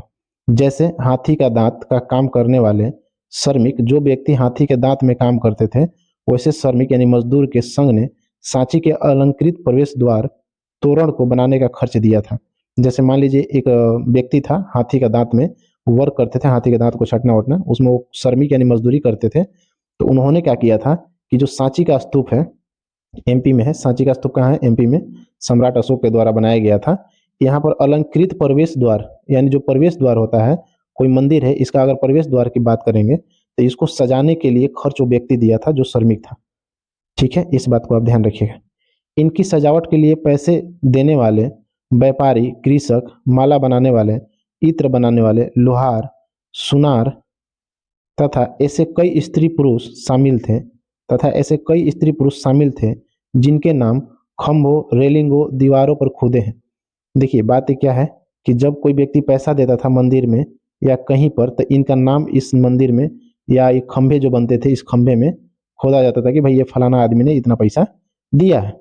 इसलिए जब तुम इन स्थानों को देखने जाओ तो याद रखना कि कितने सारे लोगों ने इन्हें बनाने और सजाने में अपना योगदान दिया है, ठीक है। तो ये कुछ पॉइंट रहे कि मंदिर बनाने का क्या क्या प्रक्रिया है। और स्तूप, थोड़ा सा मैं आपको फिगर दिखा दूं, है ना। तो ये फिगर देखिए, ये एक फिगर है, ये देखिए पत्थर है, ये पत्थर को काट के ऐसा कुछ बनाया जाता है, पैर बनाया जाता है, हाथ बनाया जाता है, ये सब चीज़ें ये पत्थर से डिजाइन किया गया है। बहुत मुश्किल होता है। ये देखिए जैन लोगों के लिए रहने के लिए ये लोग पत्थर से बनाते थे। जैन लोग इसी घर में जाकर अपना पूजा पाठ या साधना करते थे। यहाँ लिखा भी हुआ होगा, देखिए उड़ीसा का जैन मठ है। ये जो आप देख रहे हैं ये जैन मठ है, कहाँ का? तो उड़ीसा का। एक पहाड़ी को खोदकर इन्हें 2 मंजिल इमारतों को बनाया गया है। कमरों के प्रवेश द्वार को ध्यान से देखिए, इनमें जैन भिक्षु रहते और ध्यान करते थे।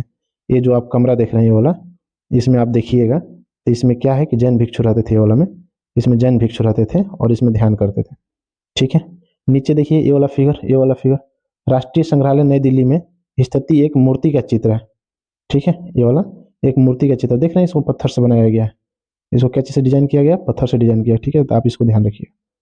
नेक्स्ट देखिए, नेक्स्ट आइए, ये देखिए ये भी डिजाइन किया गया है। कितना सुंदर ये मूर्ति, ये भी डिजाइन किया गया। ये देखिए क्या है? अजंता की गुफा। ठीक है, यह वह जगह है जहाँ के पहाड़ों में सैकड़ों साल के दौरान कई गुफाएं खोदी गई। इनमें से ज्यादातर बौद्ध भिक्षुओं के लिए बनाए गए विहार थे। इनमें से कुछ को चित्रों द्वारा सजाया गया है था। यहाँ इनके कुछ उदाहरण दिए गए हैं। गुफाओं के अंदर अंधेरा होने की वजह से अधिकांश चित्र मसालों की रोशनी में बनाए गए थे। मसालों की रोशनी क्या है? एक कटोरा जैसा ऐसा बनाया जाता है, इसमें आग लगा जाता है, जिसको हाथ में आदमी पकड़ के रखता है, इसको मसाल कहा जाता है। क्या कहा जाता है? मसाल। इन चित्रों के रंग 1500 साल बाद भी चमकदार है। सोचिए ये जो चित्र बनाया गया है ये लगभग 1500 साल पहले बनाया गया और आज भी देखने के बाद ये चमकता है। ये रंग पौधों तथा खनिजों से बनाए गए थे। इन महान कृतियों को बनाने वाले कलाकार अज्ञात हैं। देखिए जो व्यक्ति ऐसे सब फिगर को बनाए हैं, ऐसे सब, तो इनका जो बनाने वाला चित्रकार है वो अज्ञात है। इसका अभी नाम गाँव नहीं पता चला है। ये व्यक्ति अज्ञात है। दूसरी बात, ये 1500 साल से बनी हुई मूर्ति है लगभग, आज भी बहुत चमकता है, यानी चमकदार आज भी है। ठीक है, तो ये चमकदार है, 1500 साल से बनी है तभी ये चमकदार है। ठीक है, ये अजंता की गुफाएं की है। नेक्स्ट ये बात करते हैं, देखिए लिखा हुआ अजंता के चित्र है। नेक्स्ट अगर बात करेंगे तो आइए नेक्स्ट देखते हैं, पुस्तकों की दुनिया। किसकी दुनिया? पुस्तकों की दुनिया। तो आइए हम लोग देखते हैं पुस्तकों की दुनिया। इस युग में कई प्रसिद्ध महाकाव्यों की रचना की गई। महाकाव्य की रचना की, बहुत सारे पुस्तकों की रचना की गई। इन उत्कृष्ट रचनाओं में स्त्री पुरुष की वीर गाथाओं तथा देवताओं से जुड़ी कथाएं हैं। अब ये महाकाव्य में क्या क्या है? तो स्त्री और पुरुष की वीर गाथा, यानी वीर गाथाएं का मतलब उनकी बहादुरी का कुछ कथाएं हैं, और देवता की कथा है। ठीक है, करीब 1800 साल पहले, करीब 1800 साल पहले एक प्रसिद्ध तमिल महाकाव्य शिल्पाधिकारम, बहुत इंपॉर्टेंट है, याद रखिएगा। किस में है? तो तमिल में, तेलुगु में नहीं है, तमिल में है। रत्न इलांगो नामक, कौन सा व्यक्ति? इलांगो नामक कवि ने किया था। बहुत इंपॉर्टेंट है। शिल्पाधिकारम किसका था? तो इलांगो का, ये याद रखिए। ठीक है, इसमें कोलन नाम के एक व्यापारी की कहानी है। ठीक है, वह पुहार में रहता था। अपनी पत्नी कन्नगी की उपेक्षा कर वह एक नर्तकी माधवी से प्रेम करने लगा। बाद में वह और कन्नगी पुहार छोड़कर मदुरै चले गए। ठीक है, वह पांडे राजा के दरबारी जौहरी ने कोलन पर चोरी का झूठा आरोप लगाया, जिस पर राजा ने उसे प्राणदंड दे दिया। कन्नगी, जो अभी भी उसे प्रेम करती थी, इस अन्याय के कारण दुख और दोष से भर गई, रोष से मतलब गुस्सा से भर गई। उसने मदुरै शहर का विनाश कर डाला। देखो ये कितनी बड़ी बात है। इस बात को आप एक बार कहानी के तौर पे पढ़ लीजिएगा, ये कोई बहुत बड़ी बात नहीं है। इसमें क्या है कि एक तमिल रचना है जो 1800 साल पहले रची गई थी, उसका नाम क्या है? शिल्पाधिकारम। उसमें एक कहानी है कि एक व्यक्ति कोलवन था, ठीक है, व्यापारी था, ये इसकी पत्नी थी कन्नगी, और एक प्रेमिका थी जिसका नाम था माधवी। माधवी, ये दोनों प्रेम करते थे। ये दोनों छोड़कर कहाँ चले गए? मदुरई, जो कि साउथ इंडिया में है, तमिलनाडु के पास है। और ये जाकर क्या किए? तो वहाँ का एक पांडे राजा था, उसने चोरी के इल्जाम लगाकर कोलोन पे क्या किया? उसको प्राणदंड दिया। और देने के बाद क्या हुआ कि उसकी जो प्रेमिका थी, कौन सा, क्या नाम था उसका? माधवी, उसने क्या किया? विनाश कर दिया। किसको? पूरे मदुरई को। तो यही कहानी था, तो आप इसमें देखना। शिल्पाधिकारम से लिया गया एक वर्णन। शिल्पाधिकारम किसका था? तो अभी जस्ट हमने आपको यहाँ पर बताया था, देखिए इसको याद रखिएगा, इलंगो का। ठीक है, इलंगो का था शिल्पाधिकारम। इससे लिया गया एक वर्णन है। यहाँ कवि ने कन्नगी के दुख का इस तरह वर्णन किया है। किसकी दुख? कन्नगी। ओ मेरा दुख तो देखो, ओ मेरा दुख तो देखो, तुम मुझे संतावना तक नहीं दे सकते। क्या यह सही है कि विशुद्ध सोने से भी सुंदर तुम्हारा शरीर बिना धूल से साना हुआ ही पड़ा है। अरे वाह, क्या बात है। यह कहाँ का न्याय है कि गोधली की इस स्वर्णिम आभा में फूलमाला से ढके सुंदर वक्ष स्थल वाले तुम जमीन पर गिरे पड़े हो। गोधली का मतलब शाम का टाइम होता है, ठीक है। मैं अकेली असहाय और हताश होकर खड़ी हूँ। क्या ईश्वर नहीं है? क्या इस देश में ईश्वर नहीं है? पर क्या उस स्थान पर ईश्वर रह सकते हैं जहाँ के राजा की तलवार निर्दोष नवागंतुकों के प्राण ले लेती है? क्या ईश्वर नहीं है? नहीं है। तो ये बात आप जो कहानी भी पढ़े हैं, ये किसका है? तो ये है कनगी का। ये कनगी कौन थी? तो वही कोलन की पत्नी थी, ठीक है। तो ये कहना यही चाह रही कि क्या एक निर्दोष व्यक्ति को राजा मार रहा है तलवार से निर्दोष को व्यक्ति को मार रहा है, क्या ईश्वर नहीं है? तो इस कहानी का मतलब यही था, ठीक है। तो उसका दर्द भरा कुछ वर्णन था। तो एक तमिल महाकाव्य मणि मेखलई, देखिएगा तमिल का दो हो गया, शिल्पाधिकारम और मणि मेखलई को करीब 1400 साल पहले सतनार, बहुत इंपॉर्टेंट, द्वारा लिखा गया था। एक किसने लिखा? तो सतनार ने लिखा, ठीक है। इसमें कोलन तथा माधवी की बेटी की कहानी है। किसकी? तो जो वही कोलन है और उसका प्रेमिका कौन थी? माधवी, इसका बेटी की कहानी है। ये रचनाएं कई सदियों पहले ही खो गई थी, भूल गई थी। उनकी पांडुलिपियों दोबारा लगभग 100 साल पहले मिली है।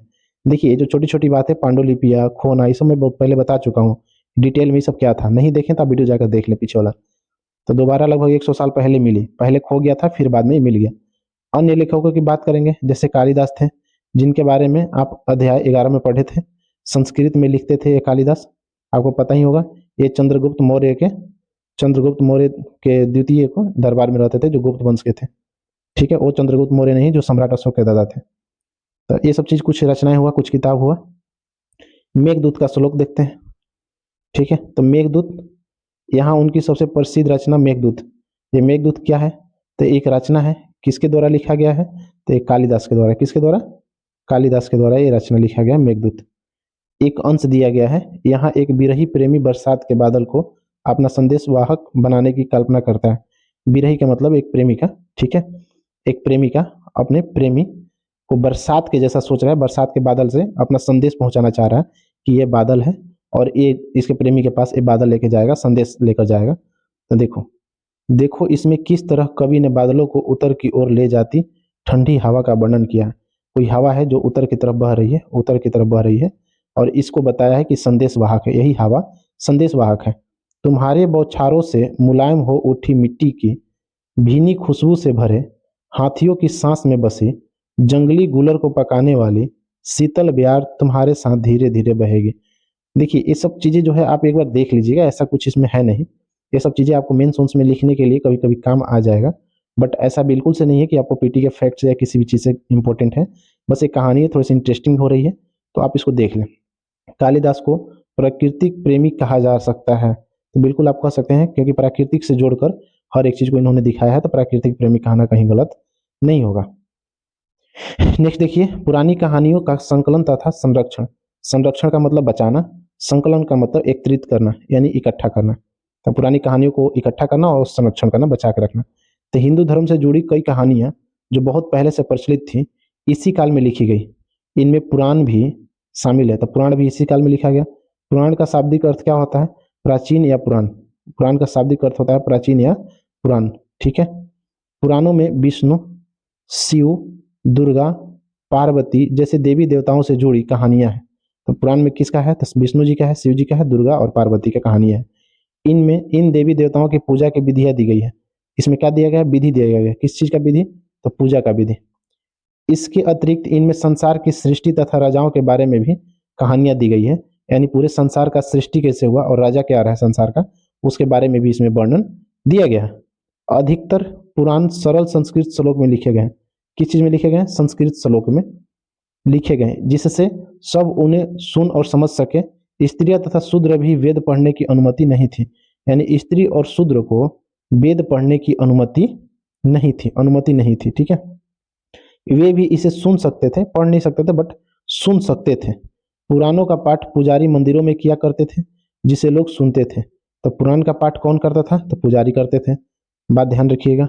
दो संस्कृत महाकाव्य है। अगर बात करेंगे तो संस्कृत का दो महाकाव्य है।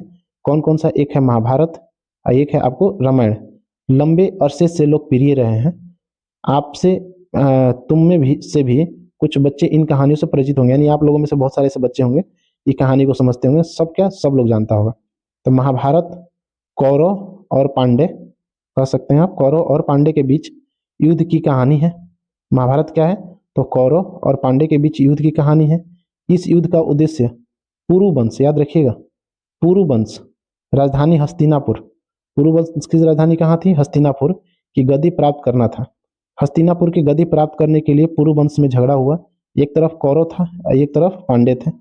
ठीक है, यह कहानी तो बहुत ही पुरानी है पर आज इसे हम जिस रूप में जानते हैं वह करीब 1500 साल पहले लिखी गई है। कहाँ लिखी गई है? 1500 साल पहले लिखी गई है। माना जाता है कि पुराणों और महाभारत दोनों को ही व्यास नाम के ऋषि ने संकलित किया था। माना जाता है कि जो पुराण है और महाभारत है ये दोनों को एक व्यक्ति लिखे थे, जिनका संकलन किए थे, लिखे नहीं थे, संकलन किए थे, इकट्ठा किए थे। वो कौन किए थे? तब व्यास, महर्षि व्यास। महाभारत में ही भगवत गीता भी है। का भगवत गीता कहाँ है? तो महाभारत में, जिसके बारे में आप अध्याय 10 में पढ़ चुके। मैं आपको अध्याय 10 में पढ़ाया था भगवत गीता से रिलेटेड। रामायण की कथा कौशल के राजकुमार राम के बारे में है। सिंपल सी बात है, रामायण की जो कथा है वो किसके बारे में है? तो राम के बारे में। राम कहाँ के थे? तो कौशल। उनके पिता ने उन्हें वनवास दे दिया। वन में उनकी पत्नी सीता का लंका के राजा रावण ने अपहरण कर लिया था। सीता को वापस पाने के लिए राम को लड़ाई लड़नी पड़ी। वे विजयी होकर कौशल की राजधानी अयोध्या, कौशल की राजधानी कहाँ थी उस समय? अयोध्या। तो आपसे क्वेश्चन पूछेगा राम के समय कौशल की राजधानी कहाँ थी? तो अयोध्या लौटे। महाभारत की तरह ही रामायण भी एक प्राचीन कहानी है जिसे बाद में लिखित रूप दिया गया। संस्कृत रामायण के लेखक वाल्मीकि माने जाते हैं। तो आप इस पॉइंट को याद रखिएगा। संस्कृत रामायण यानी रामायण जो है संस्कृत में है, उसका अगर लेखक की बात करेंगे तो कौन है? महर्षि वाल्मीकि। ठीक है, महर्षि कौन है? वाल्मीकि। तो इस बात को आप ध्यान रखिएगा। नेक्स्ट देखा जाए तो आम लोगों द्वारा कही जाने वाली कहानियां। बहुत लोग आम लोगों द्वारा कुछ कहानियां कही जाती है। आम लोगों को भी कहानियां कहते हैं। जो नॉर्मल व्यक्ति होते हैं, आम लोग होते हैं, ये लोग भी कहानियां कहते हैं। आपको भी याद होगा कि बचपन में दादी आपको कहानियां सुनाया करती होगी। तो कविताओं और गीतों की रचना करते थे आम लोग भी, गाना गाते थे, नाचते थे, नाटक खेलते थे आम लोग। इनमें से कुछ तो इस समय के आसपास जातक और पंचतंत्र की कहानियां के रूप में लिखकर सुरक्षित कर लिए गए। कुछ कहानियां हैं, जातक है, जैसे पंचतंत्र है।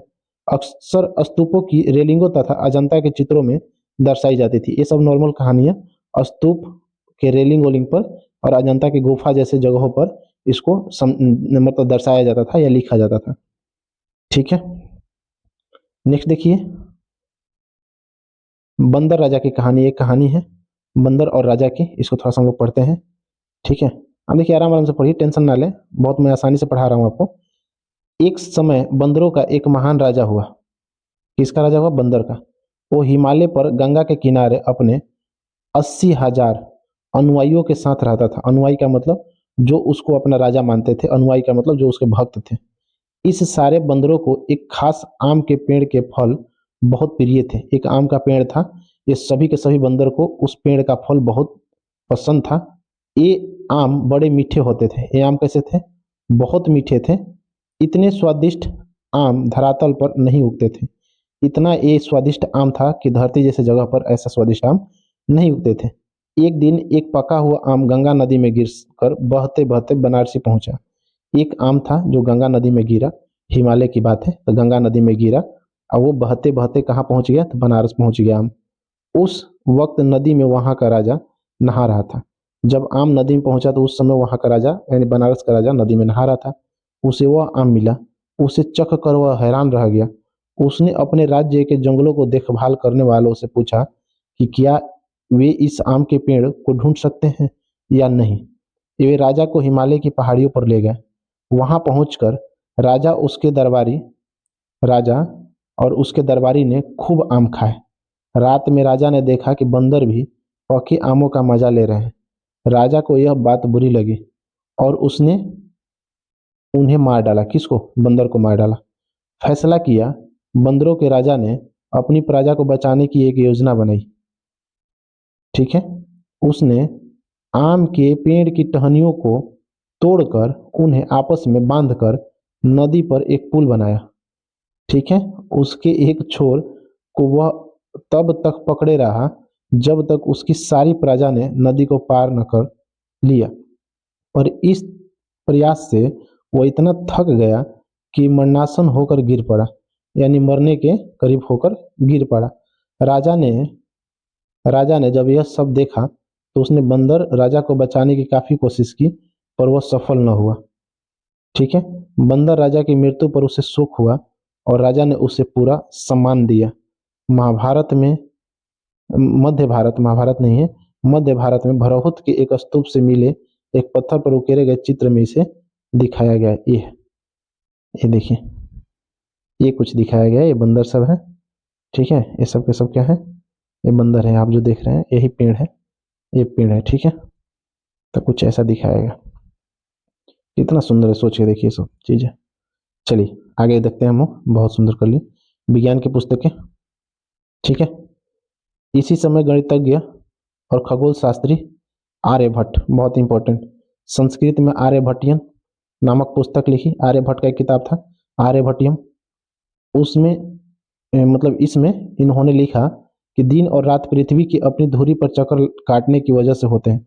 इन्होंने कहा कि डे और नाइट जो होता है ना, डे नाइट, ये इसलिए होता है कि पृथ्वी अपने धुरी पर चक्कर लगाती है, उसकी वजह। सोचिए, सन के चारों तरफ नहीं, अपनी धुरी पर, ये कह रहे हैं अपनी धुरी पर, जबकि लगाता है कि रोज सूर्य निकलता है और डूबता है। उन्होंने ग्रहण के बारे में भी एक वैज्ञानिक तर्क दिया। उन्होंने वृत्त की परिधि को मापने की विधि ढूंढ निकाली जो लगभग उतनी ही सही है जितनी आज प्रयुक्त होती है। तो वृत्त की परिधि जो है इन्होंने खोज के निकाला था, वृत्त की परिधि। और दिन रात का होना इन्होंने ही बताया था, दिन रात के होना। ठीक है। शून्य का खोज भी इन्होंने ही किया था, आर्यभट्ट ने। इनका किताब का नाम क्या है? आर्यभट्टियम। अंकों का प्रयोग पहले से होता रहा है, पर अब भारत के गणितज्ञों ने शून्य के लिए एक नए चिन्ह का आविष्कार किया। गिनती की यह पद्धति अरबों द्वारा अपनाई गई, तब यूरोप में भी फैल गई। आज भी यह पूरी दुनिया में प्रयोग की जाती है। ठीक है। तो याद रखिएगा, शून्य का खोज भी किसने किया था? तो वो किए थे शून्य का आर्यभट्ट ने। अन्यत्र चीज आप देख लीजिएगा। ठीक है। अन्यत्र चीज में कागज आज हमारे रोजमर्रा की जिंदगी का हिस्सा बन गया है। जो किताब हम पढ़ते हैं वे कागज पर छपी होती है, उसी तरह लिखने के लिए भी हम कागज का भी उपयोग करते हैं। कागज का आविष्कार करीब 1900 साल पहले लून नामक व्यक्ति ने किया था। कहाँ पर? तो चीन में। उसने पौधों के रेशे, कपड़ों, रस्सियों, पेड़ की छाल और पीट पीट कर लुगदी बनाकर पानी में भिगो दिया। फिर उसे लुगदी को दबाकर उसका पानी निचोड़ दिया और सुखाकर कागज बनाया। आज भी हाथों से कागज बनाने के लिए इसी विधि को अपनाया जाता है। आप इसको एक बार देख लीजिएगा। ठीक है। तो बहुत इंपॉर्टेंट है, ऐसा नहीं छोड़िएगा मत, इंपॉर्टेंट है, एक बार पढ़िएगा। अन्यत्र चीज है, इसका मतलब उस समय भारत में क्या होता था वही दुनिया में क्या हो रहा है वो बताया गया। ठीक है। नेक्स्ट देखिए, इसमें क्या है? उपयोगी शब्द है कुछ। उपयोगी शब्द में स्तूप हमने बताया था आपको, मंदिर बताया था, शिलाखंड से बनता है। चित्रकला, उस पर चित्र किया जाए, जैसे अजंता के चित्र। महाकाव्य, रामायण और महाभारत। कहानियां हम लोग पढ़े, बहुत सारी कहानियां पढ़े। पुराण पढ़े, पुराण और महाभारत एक समय लिखा गया था व्यास के द्वारा। और गणित में हम लोग